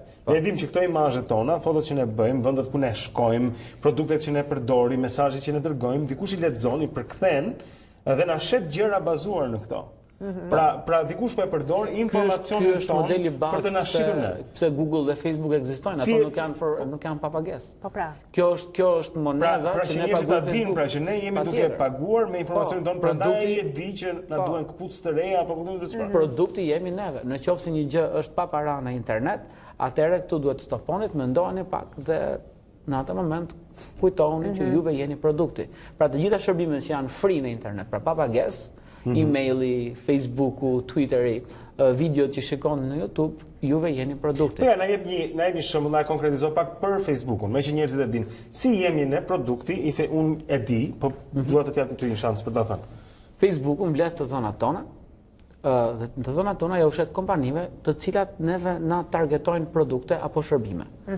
Për shembull, ka kompanitë celulare që duan të na shesin shërbimet e veta, paketet e veta. Ka kompani turistike të cilat duan të na shesin pushimet, që po vjen vera tani. Dhe të gjitha këto informacione ato i kanë të aksesueshëm në Facebook. Pra kanë rutinën tonë ditore, prandaj nuk duhet postuar asnjëherë rutina jonë ditore, sepse mund t'ju shërbej për shembull një personi që ka dhënat tona dhe ai çfarë bën shkon 10 shtëpi. Po ata për shembull, këtë e vëmë në lajm sa herë që vjen sezoni veror. Por për shembull, njëra nga gjërat që mund të ishte, unë pëlqej një film, po themi, shkoj tek faqja e një filmi të Tarantino, se pëlqej atë dhe papritmos si për të dikush tash e merr këtë informacion dhe çfarë përfundimi është nxjerr. Blendi ti pëlqen kinematografia, prandaj më shfaqen reklama kinemaje pastaj? Patjetër, kjo është pjesë e Google-it dhe janë reklamat sensitive, quhen të tilla, sepse Google-i duke kuptuar orientimin tënd, fillon dhe të targeton edhe produktet, të targeton edhe llojin e informacionit që ti ke nevojë të shohësh. Pra në qoftë se je një teknik, fillon të nxjerr informacione për teknologjinë apo reklama për teknologjinë. Nëse ti po kërkon të shkosh në pushime, fillon edhe të nxjerr listën e hoteleve. Pra janë reklama që të ndjekin kudo që ti shkon në internet, informacion që kudo që ti shkon në internet, ato e dinë se ku je, e dinë se çfarë do kërkosh dhe mbase ato dinë edhe se çfarë ti do të kërkosh më vonë dhe ti nuk e di akoma. Për shembull, kjo është pjesa më interesante e hipotekut dhe ajo që presupozohet që të ndodhi në të ardhmen është të shkrihet infoteknologjia me bioteknologjinë. Pra do kesh algoritma të cilët kuptojnë natyrën tënde njerëzore deri në pikën që ti se kupton dot. Për shembull, sa është presioni jot i gjakut, a ke diabet ose jo, apo se si ndihesh nga ana emocionale për një X informacion. Dhe këto të dyja të kombinuara me njëra tjetrën, besoj se do rrisin nivelin e kontrollit maksimum. Megjithatë, sot ne kemi ardhur të flasim për të ruajtur informacionin digjital dhe në kodin gjenetik apo jo? Ka përqasje të tilla, sepse ADN-ja, që unë nuk e di se si shqiptohet gjatë ato emrat e ADN-s, është shumë vështirë. ADN-ja në rregull. E dim pak a shumë. Juve në teknologji njiheni për shkurtime dhe këto kriptime dhe shkurtime. Janë më mirë këto se sa gjithë terminologjia. Dhe ka teknologji të tilla të cilat duan ta ruajnë informacionin për më tepër se sa 50 vjet apo 100 vjet, sepse informacionet që kemi aktualisht ruhet në pajisje të cilat nuk e mbajnë dot për një kohë gjatë informacionin e ruajtur. Atëherë kemi 3 teknologji kryesore. Po themi një kompakt disk i zakonshëm, tazëm, degradon me kalimin e kohës. Vetvetiu fizikisht ai prishet. Nuk mund të pretendojmë që një hedhja në një disk fizik të sotëm, të mirë sot, të ruhet 100 vjet më vonë, ky telefon nuk do të ndizet dot edhe sikur provonin. Edhe s'mund t'i aksesuar ato dhëna, sepse do ndroj programi kompjuterik i cili është në atë telefon dhe ai nuk ka akses që ta ndrojmë fare teknologjinë se si ruhen. Ka qenë në ADN, në kod gjenetik njerëzor. Realisht janë tre fusha që po tentohet kjo gjë, janë me holograme, që është në përmjet hologrameve që ruan dhënat, është në disje të vogla optik, të cilët janë mjaft të vegjël dhe është një strukturë xhami që ti ruan që ruhet shumë gjatë, Dhe është edhe kjo tentativa për ta ruajtur në ADN, me që ADN-ja përbëhet nga 4 elementë dhe sistemi binar bëhet nga 2 elementë, nga 0 dhe 1, presupozohet që kodi 0-1 të implementohet në sistemin ADN-s që është me 4. Kjo është e çuditshme. Këtu pastaj unë mbas komplet kur komplet geni. Problemi është që mund të ruhet shumë informacion. Për shembull, gjithë informacioni ditor i internetit, për shembull, që është me petabajt, që është pafund, për shembull mund të zërë një hapësirë në ADN që është sa një kuti kpucësh, po themi. Që sot zë sa për shembull, fizikisht. Po sot ja gjithë datacentrat nëpër botë. Gjithë datacentrat nëpër botë. Kështu që fizikisht do të ishte fizikisht do të ishte e mirë, por problemi është që sintetizimi i ADN-s. Sintetizimi pastaj. Se po mendoja për shembull që me që e përmendëm, një film të Tarantinos, Kill Bill, më pëlqen Kill Bill, do të ishte në formë ADN-je, do të kishte një pajisje e cila do ta transformonte këtë në imazh që të shikonim edhe zërin edhe filmin siç është realizuar dhe prapë kjo do të zinte një arsye ndoshta të padukshme në. Pra le të themi që do lëvizësh me kompjuterin me vete. Po e ke në do të ishte material biologjik, kjo është çfarë ma heq pak turnë, se është material biologjik që do të injektohet këtu që do të bëhet atë. Kjo është ajo pjesa e biotekut, që bioteku po gjen hapësirë shumë në pjesën e informacionit, në infotek. Po të ndajmë, edhe ADN-ja është një nga këto tentativat për momentin që jo nuk është për momentin, fakt ka kanë 20 vjet që merren, po 20 vjet quhet për momentin. Edhe çështja është që ato po pretendojnë që të ruajnë këtë informacion në ADN si pasojë e prezervimit gjatë, sepse natyra ka përdorur ADN për të ruajtur kodin e qelizave si funksionon dhe duke qenë se ka kaluar kaq miliona vjet. Atëherë presupozohet që informacioni Zoti e di se çfarë bën, pra, si produkt. Nëse do e marrim ashtu. Po, Hawkins thotë që shumë informacion. Se më me kur përmendën kështu. Po, Hawkins di. Mund të shpjegohet universi. Duke qenë se Ardisku është programuar për të mbajtur më shumë, jo më shumë se 15 minuta bisedë, kështu që Geri ti e kupton që. Po në 15 minuta ishte nuk mban më. Në të ardhmen këtë do të zë shumë pak vend. Dërsi kur ta ruajmë këtë bisedë. Geri vërtet faleminderit që ishe me ne sot. Temë shumë interesante. Mirë, në rregull, tani është momenti të kthehemi tek informacionet tona. Le të themi me këmbë në tokë se ishim shumë. Mund ta quajmë me këmbë në tokë mbas si udhimi fantastik në të ardhmen, sepse kjo është gjë që ndodhet të hënave këtu. Ke një copës vogël të ardhmen, 15 minutash ku ti shkon, ndron edhe kthehesh prapë tek e përditshmja që na sjell. Erion Dushi, zonë zotrinja, ai është në redaksionin e lajmeve, lidhemi edhe një herë këtu për të takuar kolegun ton. Erion, mirëmëngjes sërish dhe linja për ty. Faleminderit. Lulzim Basha tha dje nga Rogozhina se deputetët e ardhshëm të parlamentit do të zgjidhen drejt për drejt nga populli dhe fati i tyre do të përcaktohet vetëm nga qytetarët dhe jo më nga një njeri i vet. Këta deputet do të jenë provim i vullnetit qytetarëve, ata do ta kenë fatin e lidhur me qytetarët, ata do ta kenë fatin tidhur me ju do të jeni ata që do të përcaktoni kandidatët e ardhshëm të Partisë Demokratike, ju do të jeni ata që do të përcaktoni me votë deputetët e ardhshëm të Kuvendit të Shqipërisë. Por për socialistin Tauland Valla, situata në të cilën ndodhet sot opozita lidhet me faktin se ajo është e friksuar nga zgjedhjet e ardhshme vendore. Më i friksuari është Basha, tha ai, i cili rrezikon të përballet me humbjen e 3 radhazi, çka do japte probleme serioze brenda në parti. Sipas tij, kjo është arsyeja që opozita është e gatshme të bëjë çdo gjë duke përfshirë aktet e dhunshme dhe bojkotin përfundimtar të institucioneve. Pasi ka dëmshpërblerë familjarët e Ziverve Izit, viktime protestës së 21 janarit 2011, Garda Republikës kërkon 60 milion lek nga Agim Lupo, ish gardisti i fajsuar për vrasjen. Gjykata e lartë ka vendosur që kjo paditë duhet të shqyrtohet nga gjykata administrative. Në masën e dëmshpërblimit futen edhe shpenzimet e bëra për shërbimin e avokatëve, ekspertëve dhe psikologut në përballjen gjyqësore të Gardës me familjen e të vrarit para kryeministrisë.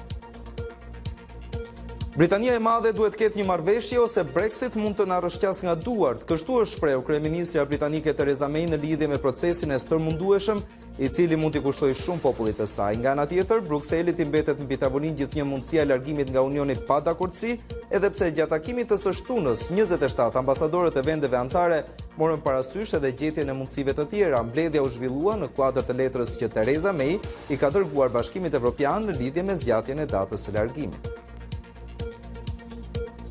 Anija organizatës bamirëse gjermane SIA, Jalan Kurdi, me 64 emigrant libanez në bord endet në brigjet mesdhetare në pritje të një mundësie për zbarkim pas mohimit nga autoritetet italiane për të ndalur në portin e Lampedusës. E vetmja shpresë për ta mbetet Malta, ndaj nëpërmjet një postimi në rrjetin social Twitter, organizata i bën thirrje kryeministrit maltez Joseph Muscat për ndihmë. Salvini nga ana tjetër u shpreh krenar për mbylljen e porteve duke e cilësuar veprimin si kthimin e dinjitetit ndaj popullit italian. Kaq dhe për këtë hapësirë të dytë informative. Faleminderit për vëmendje dhe mirupafshim bashkë. Faleminderit Erion, ndërkohë tani do të vazhdojmë të ecim më tej me informacionet tona, duke qenë se është aq më tepër sot, është një ditë me shi, ditë që pak e vështirë për të kuptuar se çfarë do të ndodh, por që gjithsesi është mirë të marrim një informacion përpara se u të lëvizni nga shtëpi tuaj. Kemi Tanjën e cila na informon këtë radhë ndoshta për të një vështrim mbi Europë apo jo Tanja? Po, mbi Europën dhe rajonin, megjithatë me një fjalë të shkurtër për të gjithë ato që nuk kanë dalë nga shtëpia, pjesa e parë ditës mbeti me vranësira dhe shira, jo shira të konsiderueshëm, por presimi përmirësim të kushteve të motit për pjesën e dytë dhe gjysmën e natës dhe sërish nesër kemi si thua një përsëritje të ditës së sotme për sa i përket kushteve të motit. Rikthehemi në tablon kontinentale. Pjesa jugore e Europës mbetet dhe ka qenë prej 3-4 ditësh me vranësira dhe rreshje shiu, por kemi patur edhe rreshje dëbore, kryesisht në zonën e Alpes, sigurisht që kemi patur gjatë të shtunës dhe të dielës edhe në veri të Spanjës.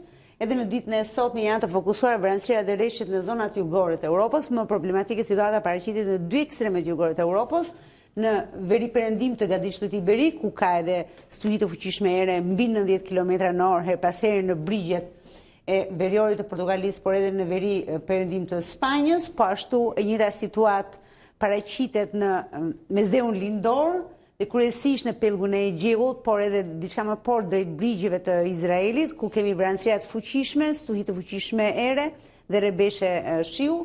Ndërsa pjesa më e madhe, po themi gjysma veriore e Europës, mbetet në kushte të kthjellime me vranësira të shpeshta paraqitet në Europa qendrore, ndërsa dy ekstremet veri perëndim dhe veri lindje, si dhe ekstremi verior, kryesisht Gadishulli skandinav, janë në kushtet e motit të kthjellët, por me temperatura të ulta. Theksojmë që temperaturat e ulta aktualisht kanë hyrë shumë thellë drejt jugut të Europës, i kemi patur gjatë fundjavës në Gadishullin në Gadishullin Iberik, tash po distancohet masa ajrore ftohtë nga Gadishulli Iberik, po futet drejt mesdheut.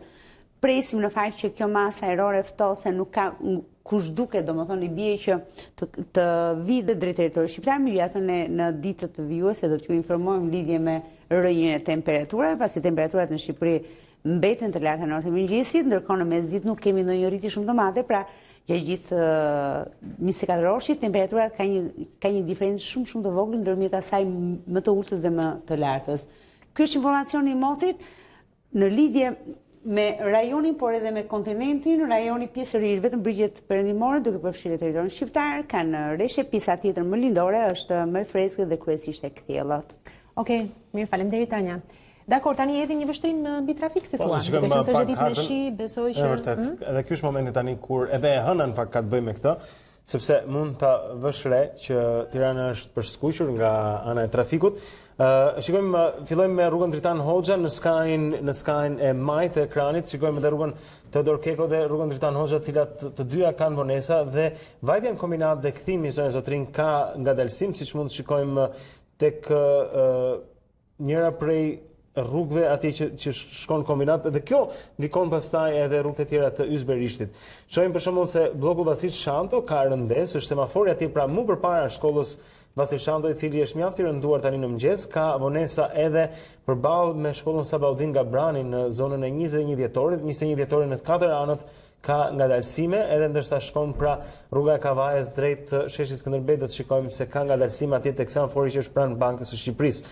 Nga ana tjetër rruga Dritan Hoxha është e ngadalë, sidomos hyrja në Tiranë paraqitet më me vështirësi, pra vajtja drejt rrethotullimit të zogut të Zi, gjithashtu zogu i Zi ndikon edhe unacën e sipërme, rruga Asim Vokshi, Don Bosco është ngadalë, rruga Lord Byron që lidh zonën e Laprakës me Dritan Hoxhën është ngadalë, tek rruga Ferit Xhajko, pranë tregut industrial, shikojmë se ka ngadalësim, dhe rruga e Dibrës, ndërsa afrohet tek sheshi Skënderbej dhe rruga e Barikadave, gjithashtu, ardhja drejt sheshit Skënderbej dhe Nëntkaçeve tek rruga e Barikadave është ngadalë.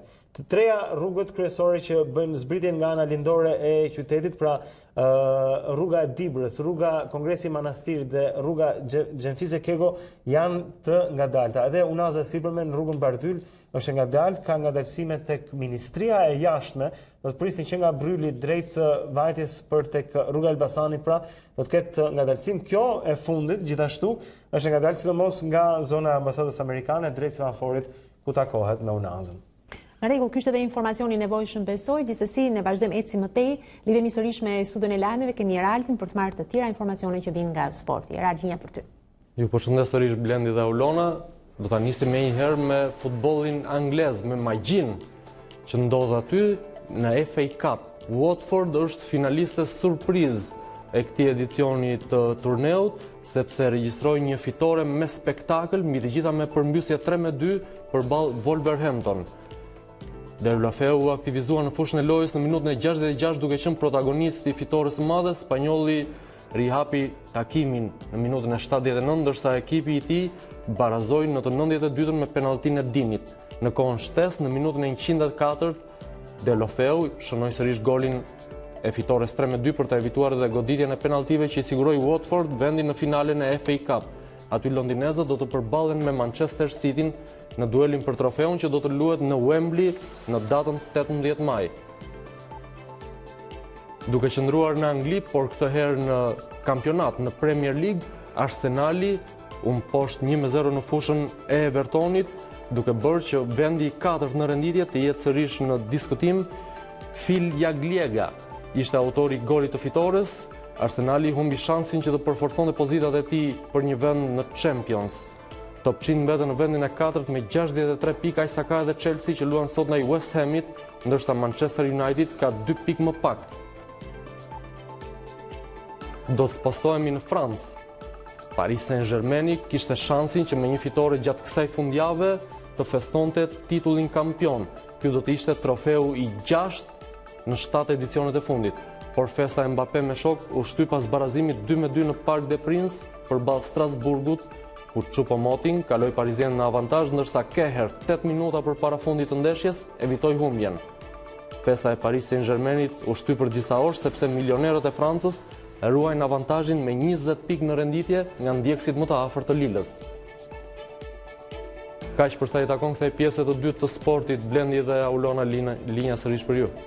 Shkëlqyshëm, faleminderit Erald. Ishte informacioni i dytë nga sporti, zonë zotrin. Kemi bërë një pyetje sot për ju. Sa e vështirë është që të rrisësh një fëmijë në Shqipëri dhe mbas pak e ftuara jon është Edi Gogu. Do të bisedojmë pak për këtë. Pra, vështirësitë, për ekzempel, njëri nga mesazhet që thotë çfarë i gjeti baballarët tanë që kanë bërë nga 3, 4 deri në 12 kalamaj.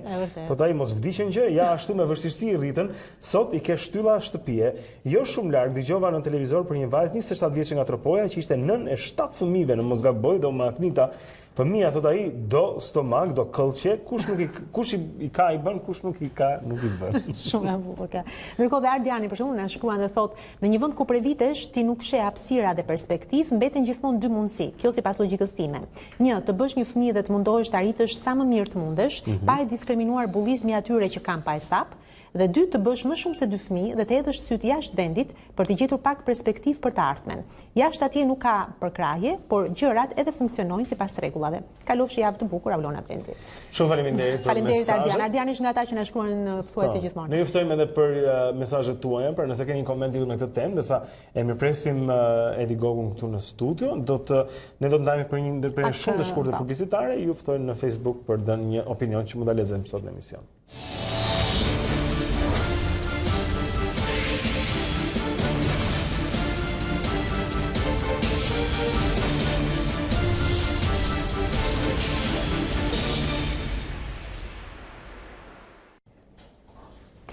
Jemi sërish së bashku tani për trajtuar pikërisht këtë temë që të cilës ne kemi dashur të merrnim edhe opinionin tuaj dhe kemi hedhur në Facebook pyetjen, pra sa e vështirë është të rrisësh një fëmijë.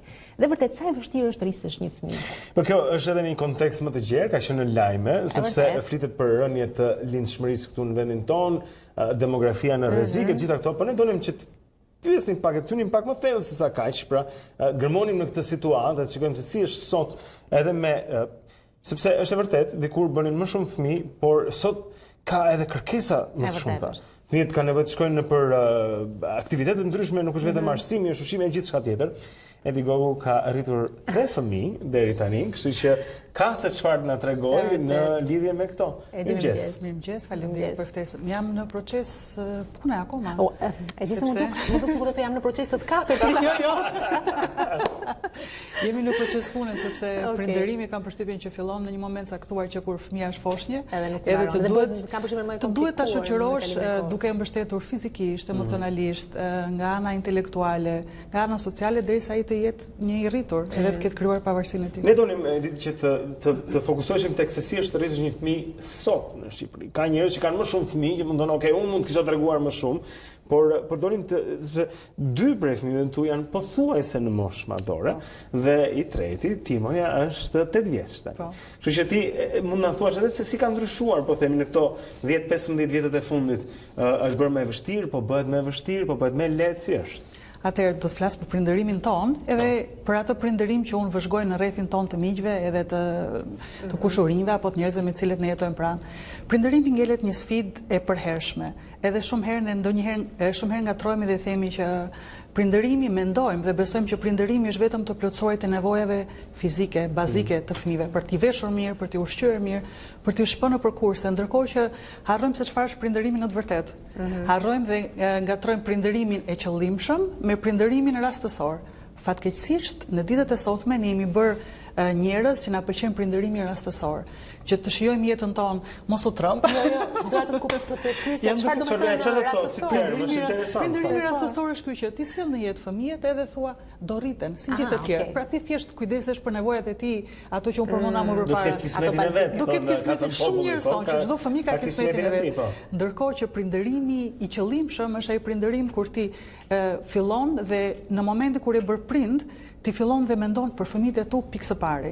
Pasi prindërimi është një udhëtim që vazhdon gjithë jetën dhe është investimi më i bukur që 2 prindër, rasti ideal, 2 prindër fillojnë edhe zbrazin apo investojnë jetën e tyre dhe veten e tyre tek këta fëmijë, tek ata që nesër do të jenë politikanët tanë, mjekët që do të na shërojnë, artistët, gazetarët e ardhshëm, kurse prindërimi rastësor është ai që thjesht lindë fëmijë dhe plotëson vetëm këto nevojat fizike dhe ti nuk kujdesesh.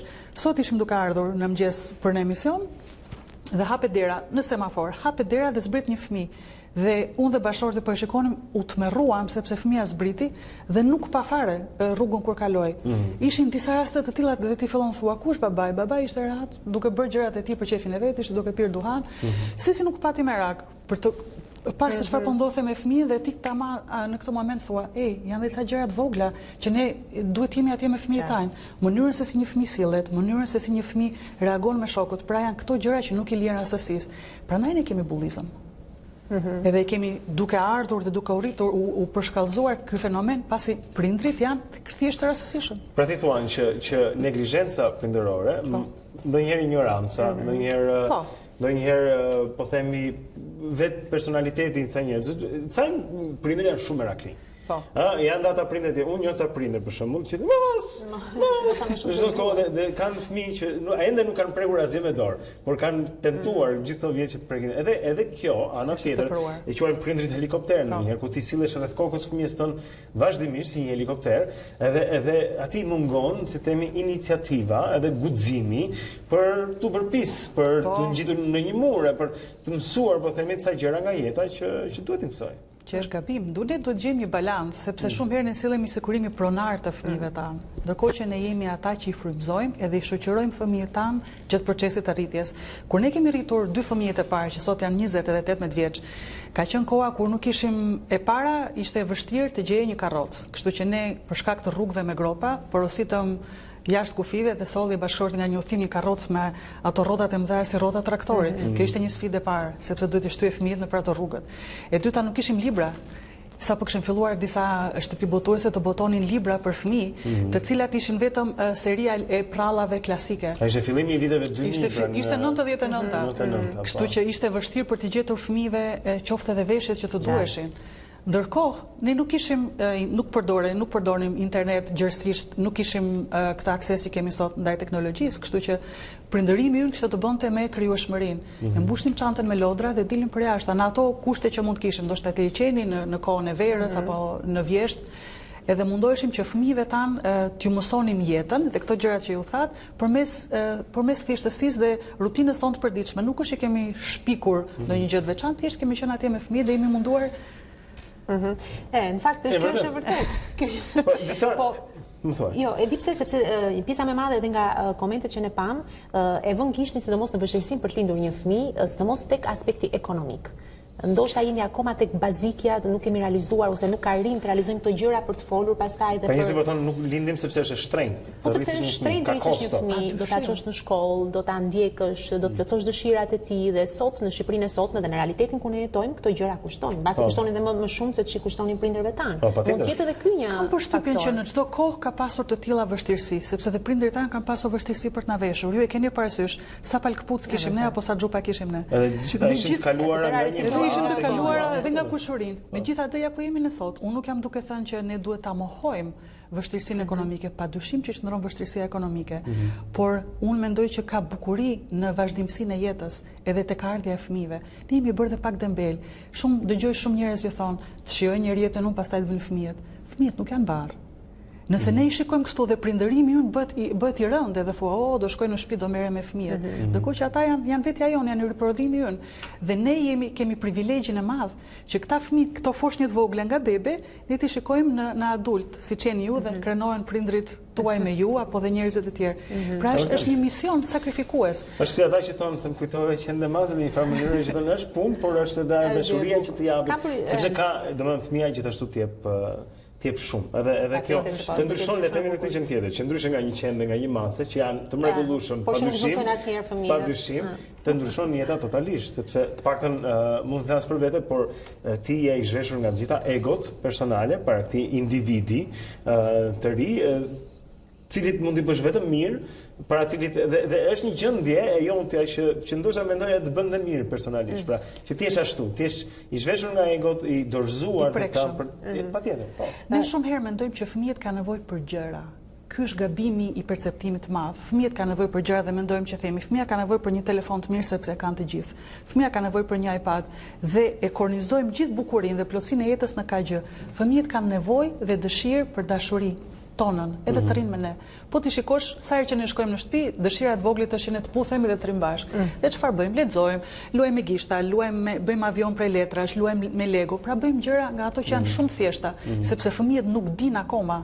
Prandaj fëmijët janë të pafajshëm dhe ne shumë herë marrim shembull për tyre. Ata nuk janë të prekur nga materializmi. Ishte diçka për ta lidhur eksaktësisht sepse jemi në këtë temë që shikonim tek ky artikull, pra tek reporter.al lidhur me fëmijët në Danimark, ishte kjo. Ajo ku ishte shpikur ajo që quhej Forest Classroom, pra klasa në pyll. Gjëja që më bëri përshtypje atë ishte kushtorse se fëmijët inkurajoheshin që të luanin me sende të gjetura. Domethënë një shkop druri mund të kthehej në pra bashkë me imagjinatën, të kthehej në një kujtun se çfarë, në një shpatë apo në një dhe inkurajohej kjo në vend se të blieshin produkte, lodra të gatshme, të pikturuara, të bëra diku, pra që fëmijët përdorin imagjinatën edhe të krijojnë nga sendet rrethanore.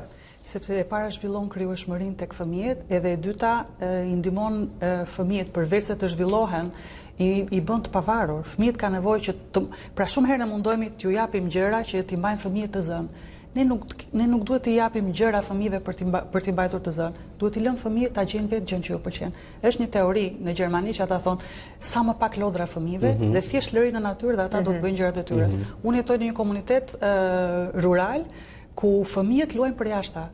Dhe është shumë bukur kur thjesht dëgjon, domethënë zërat e tyre të vinë si cicerima, të vinë si këngëzojsh. Edhe unë them, më kujtohet fëmijëria jonë dhe them, sa pak fëmijë kanë këtë mundësi sot. Sepse ne padyshim që ne duam të japim fëmijëve më të mirën dhe padyshim i çojmë nëpër kurse, kitar, anglisht, gjuhë të huaja, vallëzim dhe harrojmë që ata kanë nevojë të jenë fëmijë. Dhe vetëm ne mund ta kuptojmë këtë nevojën e tyre askush tjetër, përveç prindërve. Pra le të themi që të rrisësh një fëmijë sot është një ndërthurje e shumë faktorëve, pra natyrisht janë ato ekonomik, kjo nuk diskutohet. Edhe çka edhe shteti mbështet apo jo, sepse edhe kjo është shumë e rëndësishme, sepse ne vërtet i hedhim shumë shpesh syt nga vendet skandinave, por do të themi që dhe atje shteti ndihmon shumë prindrit e rinj. Apo jo, ja për shembull po lexonim te ky shkrim që po thoshte Blendi, për shembull në Norvegji leja lindjes paguhet e plot për 44 javët e para ose në 80% të pagës nëse prindrit zgjedhin të marrin 54 javë leje. Dhe për t'inkurajuar janë 2 javë mbi 1 vit. Dhe për t'inkurajuar të dy prindrit që të luajnë rolin e tyre, baballarët duhet të marrin të paktën 6 javë leje lindje ose rrezikojnë që familja të humbas pagesat për të njëjtën periudhë. Pra, e kanë vendosur në ligj që babai detyrohet, sepse mund bëj këtë skipin e zakonshëm, pra që letri nëna dhe jo, babai duhet të jetë atje, sepse është e nevojshme që babai të jetë atje. Edhe kjo është diçka e rëndësishme që sepse dohet të thoshim ca gjëra, ndoshta dikë ndihmoj me këtë. Njëra gjë do ta thosha, 30 minuta në natyrë, ekspertët thonë se të gjithë fëmijët ose 30 minuta për jashtë, jo domosdoshmërisht në parkun më të bukur, por 30 minuta çdo ditë për jashtë dhe në dimër në kryeqytet ka shumë pak fëmijë që arrin atë, sepse janë në shkollë gjithë ditën, në kurse, në shtëpi kur mund të ishte keq dhe nuk dalin fare jashtë gjithë javës. Shumë keq të mos dalin dhe tjetra pra që po shikonim nga këto informacione që vinin nga ky ishte të qëndruarit me babain. Përveç se dhe me nënën, që duhet të jetë e pranishme. Duhet të jetë e balancuar, nuk mund të rritet një fëmijë vetëm nga njëri prind. Në rastet më të mira themi, sepse ka raste që i detyruar dhe shumë femra ose meshkuj prindërojnë vetëm. Por fëmia ka nevojë për të dy palët, për të dy prindrit, sepse kështu është prindërimi, pra nuk është fëmia e njërit. Dhe si do ta mësoj fëmia karakterin mashkullor nëse nuk shikon baban e tij, se si reagon me të, se si reagon me nënën apo me njerëzit e tjerë. Edhe ndryshe, edhe në të kundërtën, si do kuptoj një vajzë se çfarë mashkulli do zgjedhin jetën e saj nëse nuk shikon një baba të kujdesshëm, nëse nuk shikon një baba të dashur. Është shumë i rëndësishëm roli të dy prindërve në rritjen e fëmijëve. Dhe unë dua t'i inkurajoj nëse ka prindër që janë duke na dëgjuar. Shiu nuk të plevitos siç e kemi ne një legjendë të tmerrshme. Mjafton një mushama dhe ka nëpër dyqane sot. Mushama, mjafton një çadër, një palë çiz me shiu dhe fëmijët kënaqen. Ajo pllaquritja e tyre në baltë ose në shi, për ne ndonjëherë na krijon frikë dhe ankth, por për fëmijët ajo nuk ka çmim. Kështu që t'i lëm fëmijët të prekin dheun, të prekin barin, të prekin edhe atë betonin ku ne jemi, le ta provojnë, le të luajmë me shkumsa. Fëmijët tanë s'ka pasur shumë parqe në atë kohë, ndërkohë që tani kemi disa parqe, kemi disa këndelojrash, ne blinim shkumsa dhe luanim me shkumsa në trotuar ose atje tek betoni përpara pallatit, sepse donim që fëmijët thjesht të ishin në kontakt me botën jashtë. Le të bëhen dhe pak pis. Po le të bëhen pis. Kjo u bën mirë, kemi lavatriçe, ka ujë. Po patjetër, u forcohet duke qenë më pranë natyrës. Mirë, dua t'ju kujtoj që koha ka fluturuar, gjithsesi. Më thon nga regjia që gjithsesi duhet të ecim me pak ritëm. Ne jemi vërtet të falenderojmë, kjo është një temë që e di që ke shumë për zemër. Kështu që faleminderit që ndave me ne këtë eksperiencë. Faleminderit shumë për ftesën. Është kënaqësi që të kemi. Edi Gogu, zotrin nga Pro Familja, në 3 fëmijë, 2 prej cilët të rritur tani më, por që ka se çfarë tregoj nga përvojat e saj jetësore. Çfarë do të bëjmë tani? Tani do të ndajemi, kam linjën e regjisë, do të kemi sërish fotot e ditën më parë dhe më pas do të jemi me Erionin me rritet sociale dhe me Merita Aklen për të diskutuar atë çka presim nga politika këtë javë. Okej, prisni ka akoma.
Kthehemi edhe një herë këtu në Dita Jonë në ekranin e A2-sinin, tani për të folur pak për rrjetet sociale, disa prej postimeve që janë bërë këtë fundjavë, zonë zotrin që kanë kapur interesin e kolegut tonë Erion Dushit, do i prezantoj tani për ne. Mirëmëngjes nga afër. Mirëmëngjes nga shumë pranë. Shumë pranë. Po, çfarë kemi jemi me interesante? rrjetet sociale, jemi me zhvillimet që kanë pasur fundjava, kanë qenë të shumta fakt sepse ka filluar turi i koncerteve madhështore në përrethë tani si nga ana e shumicës ashtu edhe opozitës. Të gjithë janë shpërndar në terren, të gjithë duan popullin më tepër, të gjithë qajnë hallet e popullit dhe duan të qëndrojnë më pranë dhe të gjithë dhe ky është lajmi, të gjithë premtojnë zgjidhje nëse kanë pushtetin. Ky është super lajm fakt. Se kishim dëgjuar asnjëherë. Okej. Të tilla janë të gjitha premtimet e opozitës, ndërkohë që mazhoranca, meqense se ka pasur një delegacion të Bashkimit Evropian në fundjavë në Tiranë ku takua me shumë eksponentë të politikës dhe kërkoi dialog mbi të gjitha, kryeministri Edi Rama ju referua këtyre thënieve për të postuar pas kaq shumë kohësh në rrjetin social Twitter një status ku thot plotësisht dakord me delegacionin e Bashkimit Evropian, koha që palët të dialogojnë, reforma zgjedhore, vota e migrantëve, votimi, numërimi elektronik, penalitetet e reja për shitblerjen e votës duhet të na bëjmë bashkë. Kush iku nga kuvendi, ka ende vend në tryezën e reformës me status të barabartë. Kësaj thënie i shkoi jo më larg se dje edhe presidenti i Republikës Ilir Meta teksa u bënte thirrje për dialog palëve të ulen në bisedime dhe të zgjidhin këtë ngërç politik i cili më shumë se sa palët po dëmton vendin, tha presidenti i Republikës para mediave gjatë ditës së dieshme. Por përveç kësaj thënie në të tjera statuse, të tjerë politikan ka dashur të shkojnë pas zhvillimeve të ndryshme që ka sjell fundjava në Shqipëri. Ju lutem më ndihmoni me statuset e tjera vijuese. Monika Kryemadhi ka qenë në turin e saj dhe kam dashur ta marr si zë të opozitës në këtë rast në Malsinë e Dibrës, por njëkohësisht edhe në Cerrik, ndërkohë që Basha ishte në Rrogozhi dhe në fshatrat e Kavajës, ndërkohë që Monika Kryemadhi shkrua ndër të tjera që shikojmë se problemet janë të njëjtat, si blegtorët, ashtu edhe pemtarët, ashtu dhe për fermerët, ashtu dhe për ata që kanë investuar në serat e tyre edhe pse subvencionet janë zero, ku çmimet janë shumë të larta për plasmasin, për hekurin, ku ata paguajnë fatura shumë të larta të energjisë elektrike për pompat e ujit apo fatura të larta të ujit për vaditje. Prandaj thot ajo është e domosdoshme për të mos i harruar fermerët, për të mos harruar bujqësinë shqiptare, sepse bujqësia shqiptare është ajo që mban barrën kryesore të ekonomisë shqiptare. Jemi pra në valën e premtimeve që ne jemi ata që do sjellim një zgjidhje. Dy gjëra vëreu deri tani, në parë postimin e kryeministrit me fjalë për një tryezë dhe status të barabartë, pavarësisht se ata kanë braktisur kuvendin. Kjo mund të lexohet si një zbutje, po themi qëndrimi i tij një farë komunikimi. E dyta, zonja Kryemadhi tani me pemtorin atje dhe frutakulturën, ndryshe pra nga sa është paraqitur në muajt e fundit ku ka qenë vazhdimisht duke sulmuar zotin Rama për të zezat, po themi, të qeverisjes më konstruktive dhe ndryshim ndoshta në komunikim. Patjetër që po. Të shohin që palët po afrohen drejt ndoshta një dialogu të shumë pritur për popullin mbi të gjitha. Edhe nuk ka sulm ndaj njëri tjetrit paktën në nuk ka sharje dhe nuk ka ofendime sikurse i kemi parë edhe në javët e mëparshme. Ju kujtoj që gjatë ditës së dieshme u shënua edhe data eksakte ku 10 vjet më parë në selinë e NATO-s u ngrit edhe flamuri shqiptar. Këtë gjë e ka promovuar nëpërmjet një video si për ta rikthyer në kohë ish kryeministri Sali Berisha, i cili solli pikërisht pamje të ngritjes së flamurit në selinë e NATO-s, por do ta lëm pas atë lajm për të vijuar me të tjera gjëra, pasi në fundjavë kemi pasur një eksplorim të një interviste të shumë vite më parë, bëhet fjalë për 1939 në atë kohë kur ministri asokohe i Shqipërisë Faiko Nica largohet, meqense pati një tradhti sikurse e quan ai nga ana e Mussolinit mosmbajtje të fjalës për një partneritet midis vendeve dhe pati një pushtim nga Italia për Shqipërinë tonë, teksa u largua në Amerikë, ai shkon atje dhe në NBC ai jep një intervistë ku flet për Shqipërinë, por njëkohësisht edhe për rreziqet e shumta që i hasën asaj.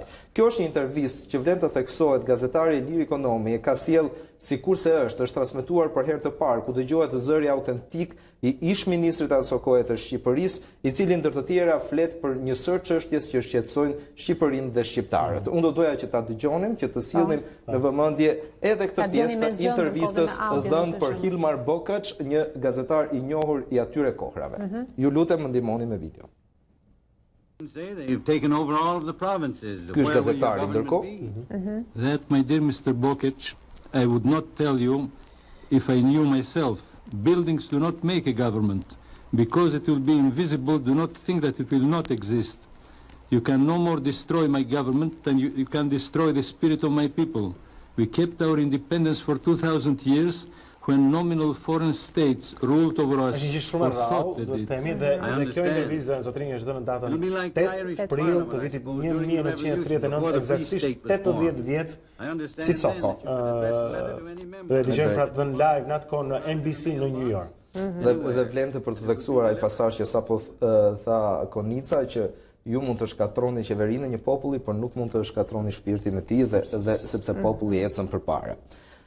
Kjo është ajo që përbën lajm. Meqense jemi te zëri një ish ministri, do shkojmë te kënga një ish ministri tjetër, ka qenë ish kryeministri Sali Berisha, i cili ka përcjell disa sekuenca filmike të ish ministrit të brendshëm Samir Tahiri, gjatë fundjavës ai ka qenë në një në klubet e Tiranës, atje ku ka kënduar dhe ja ka marrë këngën. Si ish kryeministri ka dashur ta sjellë në vëmendje këtë performancë të tij, duke e përshkruar në mënyrën e vet, por nuk do ndalemi te ajo pjesë, por ndalemi pikërisht te kjo video që le ta dëgjojmë. Samir Tahiri që këndon, po? Po, është një tjetër anë e tij. I ka bërë një montazh. I have not data here, of course, in detail. Okay. Po. Është montazh sipër. Plus që po dëgjojmë edhe Konicën në sfond ende që luan. Okay, vazhdo Konicën. Dhe për ta mbyllur këtë do ta mbyllim me presidentin e Republikës gjatë ditës së dieshme. Faktikisht ju lutem kaloni tek statusi i radhës. Pa merak, nuk na duhet zëri në këtë rast. E kuptuam që Samir Tahiri po do frehet. Patjetër që po. Presidenti i Republikës Ilir Meta ka marrë pjesë dje në ceremoninë e 50 vjetorit të shugurimit të George Frendos si arqipeshk, por njëkohësisht ai është edhe drejtuesi i Kishës Katolike për Enorinë e Tiranës dhe Durrësit. Ndër të tjera, gjatë vizitës së tij, presidenti ka dashur të vlerësojë rolin e katolicizmit në Shqipëri dhe në vendin tonë dhe rolin edukues mbi të gjitha që ka për këtë vend. Nëpërmjet një statusi në rrjetin social Twitter, ai shkruan në urojmë Zot George Frendos edhe shumë vite të tjera në misionin e tij hyjnor në funksion të përhapjes së fjalëve të Zotit dhe mësimeve të shenjta. U bashkojmë lutjeve të tij për një Shqipëri më të drejtë, më të denjë dhe më vëllazërore, mbyllet postimi i presidentit të Republikës dhe me këtë mbyllim edhe rubrikën e rrjeteve sociale. Faleminderit. Faleminderit juve. Interesante zotrin gjëra që mësojmë nga rrjetet sociale çdo ditë. Do ju lëm tani me disa prej fotove më interesante të kësaj fundjavë që shkoi. Do të kthehemi këtu me producenten Merita Haklet, flasim pak për projektimin politik të kësaj jave. Çfarë pritet që të ngjasë ndodh? Kemi një vizitë të rëndësishme, janë disa tema kryesore. Janë disa tema që duam të trajtojmë. Flitet tani më hapur dhe për një grupim anti-Rama, nëse ky është vetë thjesht një perceptim për së largu apo vërtet po ndodh. Duam të trajtojmë gjithashtu edhe paksa edhe thirrjet e Metës, pra e pam në mediat online, pra që kemi le të themi një thirrje për jo mitingje dhe anti-mitingjet, paktën sipas presidentit Meta. Për shqetësim pra të situatës vjetër që ky është. Nuk është vetëm Palmer ai le të themi ndërkombëtar që ka ardhur në Shqipëri, sepse janë edhe dy britanikë të cilët do të le të themi kështu të këshillojnë Partinë Demokratike pikërisht në këtë fazë mund ta quajmë para zgjedhore, që me sa duket edhe pse Partia Demokratike thotë që jo, nuk duam të hyjmë në zgjedhje, por thellë në fakt ka filluar fushata tani më dhe thellë do të shikojmë, gjitha këto do i shikojmë. Atëre, edhim fotot apo të edhim një vështrim në trafik si thua? Si doni. Ndoshta trafiku në shmirë, sepse është informacion i vlefshëm këtu për teleshikuesit, është ora 8:36 minuta, të shikojmë nëse duke qenë se koha është paksa me shi, mbase do të ketë. Ja shikojmë është skuqur e gjitha thuajse. Është e gjitha e skuqur, zonja e Zotrin, unaza e sipërme shihet se ka vonesa, stacioni i trenit pra është rruga Ciri Kodra atje është shumë e ngadalë, gjithashtu e ngadalë rruga Teodor Kejko, dalje nga Tirana sidomos, është pra me ngadalë të dalësh nga Tirana se sa të kthesh, rruga për në kombinat gjithashtu ka ngadalësimet e zakonshme. Shohim se tek 21 dhjetori dhe bloku i Vasil Shantos ka vonesa në të dyja anët e rrugës. Gjithashtu mund të shikojmë tek rruga e Kavajës që është e ngadalësuar, edhe ndërsa shkon unaza tek Zoguzi shohim ngadalësim. Rruga e Durrësit gjithashtu Asim Voksh, unaza e sipërme është e ngadaltë dhe ka ngadalësim në rrugët e bllokut. Do të vini re pra që rrugët e bllokut janë të ngadalta tek bulevardi Bajramçuri gjithashtu hasim trafik. Rruga e Elbasanit është e ngadalë nga ambasada amerikane drejt kryqëzimit që ajo ka me unazën, është gjithashtu e ngadalë edhe unaza kur vjen nga Bryli tek Ministria e Jashtme, pra zbritja drejt rrugës Elbasanit. Shohim se shumë e ngadalë është rruga Hoxha Tasim në të dyja drejtimet, edhe unaza në rrugën Bardyl pra ngadalësohet në semaforët e saj, ndërsa zbret dhe rruga e Dibrës është veçanërisht e ngadalë, sidomos kur takohet me nëntkatëshet, aty ajo ndikon edhe në rrugën e barikadave, e cila ka semaforët fundor, qoftë në Unaz, qoftë në daljen në qendër të ngadalt dhe kaq mund të themi për tani, pra është një situatë ku shiu e ka ndikuar fort negativisht qarkullimin në qytetin e Tiranës, se mund të themi se është i ngadalt në këto momente. Janë disa faktorë, në fakt, duke qenë se koha është jo e mirë.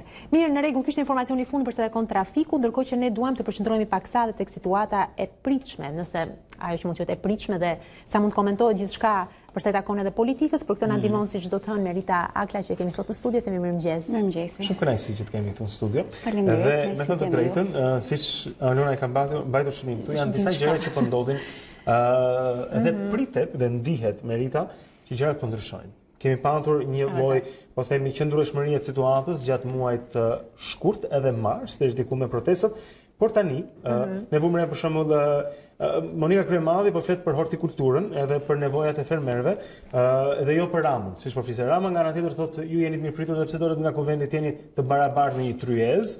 Pra po flasim për objekte pozitive, jo më molotovët edhe gjërat e para 2 javëve. Absolutisht, java e fundit ka pasur sinjale të tilla.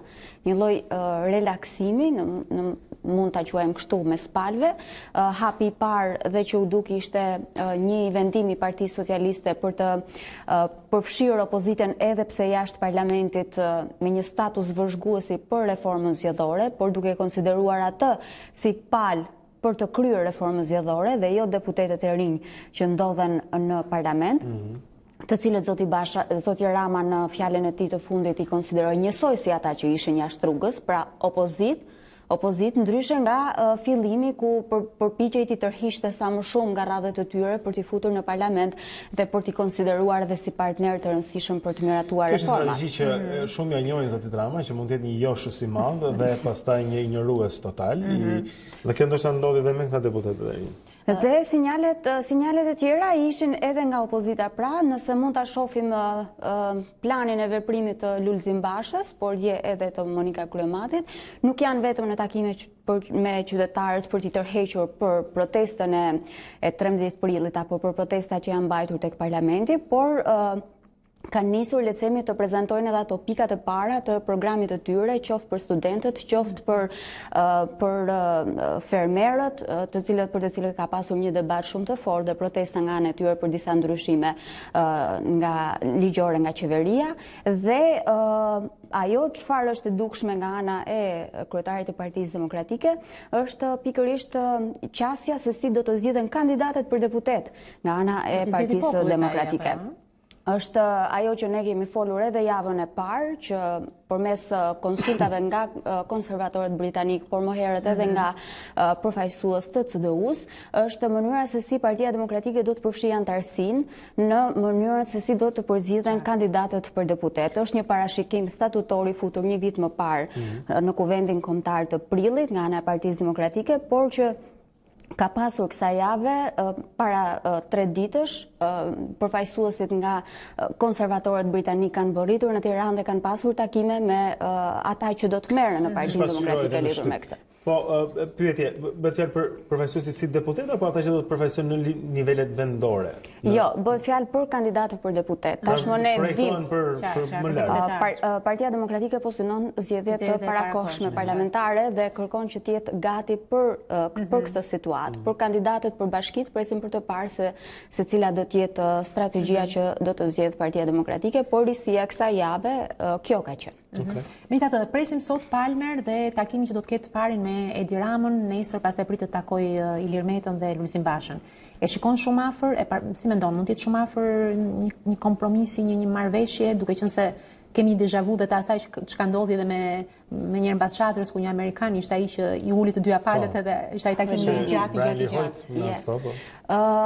Në fakt, ambasada amerikane, përmes një zëdhënësit të saj, është kujdesur ta quaj si një vizitë rutinë në kuadër të një turi në Ballkan të zotit Palmer, duke pasur parasysh që ndoshta edhe për të ruajtur atë tonin që nuk do të vi për të zgjidhur krizën në Tiranë, sepse varet si do të jetë qasja e Edi Ramës dhe Lulzim Bashës edhe në këtë takim. Ky ndoshta mund të jetë edhe një takim i parë dhe më pas mund të ketë zhvillime të tjera. Por vizita e tij është shumë e rëndësishme, edhe nëse mund të quhet vizitë rutinë në kuadër të një turi në Ballkan, ai e gjen Tiranën në krizë politike prej shumë kohësh dhe ndërkohë pritet që të shkohet drejt zgjedhjeve që të cilat opozita po si në 2017 ka deklaruar se do t'i bojkotoj. Presim për të parë se cilat, në fakt takimi sot do t'jetë me Ramën, nesër do t'jetë me Bashën, do ketë një takim me një grup gazetarësh zotit Palmer, por nuk do takohet me Monika Kryemadhin, si kundër në dijenin time as me presidentin Meta, i cili do t'jetë edhe në një vizitë jashtë shtetit në Danimark, në mos gabohem. Ndërkohë që ditën e premte, opozita e dal nga kuvendi, u takua gjithashtu me zonjën Genoveva Ruiz Calavera, pra përfaqësuese po heqim paralel midis saj dhe zotit Palmer. Pra edhe Bashkimi Evropian ishte këtu për të takuar opozitën. Nuk u komentuar shumë mbi këtë. Dim diçka se çfarë u tha, çfarë ndodhi në atë takim? Nuk jemi sigurt nëse është në të njëjtën nivel nga ana e Bashkimit Evropian, pasi zonja Calavera është drejtoria për Ballkanin Perëndimor. Dhe shefe e ONM-s. Pati takime me zotin Rama, pati takime me përfaqësuesit e opozitës dhe replika me përfaqësues Televizjes Socialiste për Integrim tek ky takim, kur ata kanë parashtruar të gjitha kontestimet e tyre për reformën drejtësi dhe procesin e vettingut, që në fakt nuk është diçka e re.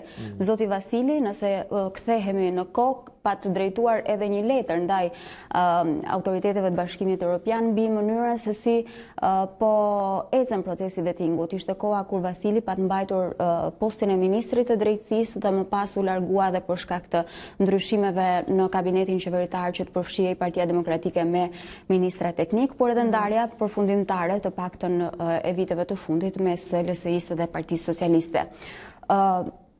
Zonja Calavera, siç thonë në burimet, është shprehur që ky është qëndrimi i Brukselit, madje edhe me një lloj tonaliteti të tipit që një shprehje e lodhjes së tyre nga këto ankesa të vazhdueshme dhe të përsëritura, sikundër kanë theksuar në mënyrë të vazhdueshme. Do të thotë që ata dyshojnë në substancën e ankesës, pra që sepse siç mund ta lexojnë disa, thonë që atëherë i bie që këto arsye që i jepen të jenë pretekste, të jetë një luftë dy fisht, po jo për atë që bëhet vërtet. Në fakt ne kemi parë në mënyrë të vazhdueshme që zërat nga Brukseli janë totalisht të pashqetësuar për atë çfarë ndodh në Shqipëri, në kuptimin që nuk i japin të drejtë opozitës, i japin të drejtë qeverisë, por kemi një zë të fundit nga Michael Rus, që është zyrtar i lartë gjerman, i cili në fundjavë u shpreh që me kritika ndaj Ballkanit, me kritika ndaj Brukselit për mënyrën se si po i qaset Ballkanit, duke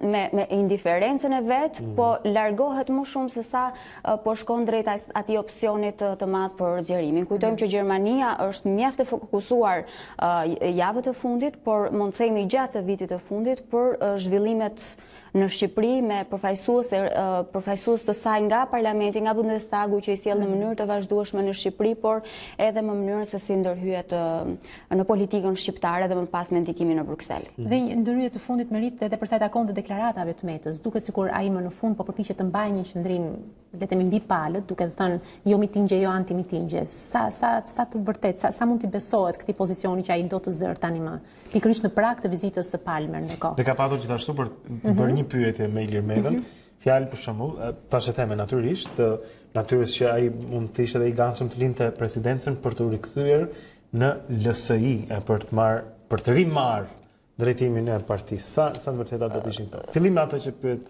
Nëse do ta shohim në këtë aspekt, ndoshta edhe të shkëputur, le të themi nga pjesa e tij familjare, pra është bashkëshorti i kryetares së Lëvizjes Socialiste për Integrim, Ilir Meta mund të quhet si shpresa që s'u ndez kurrë e opozitës. Tipi që nëse do të kishte një opsion për ta thelluar më tej krizën dhe për të sensibilizuar atëherë akoma më shumë edhe vendasit, por edhe ndërkombëtarët, do të ishte pikërisht kjo që sapo thej, largimi i Ilir Metës nga presidenca, dorëzimi i mandatit e tij, tonet kjo lloj shprese, nëse mund ta quajmë shpresë, u ndez pas deklaratave të tij që do të ishte gati të vetë sakrifikohej nëse palët do të rrinin të gjenin një zgjidhje të gjithanshme të situatës, por që thirrjet e djeshme të zotit Meta dukeshin edhe si një lodhje e tij nga kjo që po bëjnë palët politike në vend kur mjaft me kokëfortësi, dialogoni, mos bëni mitingje dhe antimitingje të panevojshme. Pra, i shprehur kështu duke i quajtur dy dhe të panevojshme, duket sikur zoti Meta është tërhequr plotësisht. Dhe në fund fare, çfarë do të thotë kjo? Duke ndërhyrë kësaj që Meta po mendon si një lodhje me këtë mjaft. Ky aksion, çfarë thotë kjo për këtë aksion opozitar? Në tërësinë e vet. Pikërisht këtë që unë e konsiderova që në fillim si shpresa që nuk u ndez e opozitës. Megjithatë ne jemi mësuar që të shohim të gjitha palët që të tërhiqen, të kthehen në sulm, të tërhiqen, të kthehen dhe nuk mund të thuhet në asnjë moment fjala finale ose interpretimi final për një deklaratë të një protagonisti politik apo të një tjetri. Mirë, të shikojmë vërtet se si do të shkojë kjo javë, pra kemi sot vizitën e Palmer dhe do të jemi, nëse do të qëndroni dhe besoj do të qëndroni përpara ekranit agjysjeni, do të keni mundësi të informojmë mbi gjithçka që do të ndodhi dhe shpresojmë që gjërat marrin për mirë këtë rast. Si gjithmonë një amerikan vjen mbas shpresat lindit. Faleminderit për Faleminderit. Mirë, Dita Jonë mbarojnë këtu, por nuk mbarojnë këtu lajmet, zotrin agjysjenin gjatë gjithë kohës mund të qëndroni të informuar. Alba Alishani do të jetë mbas pak në ekran me ditarin e orës 9. Kështu që ne ju lëm me të dhe ju lëm takim për nesër në orën 7 sërish. Do të jemi këtu duke ju pritur, ditë të mbarë.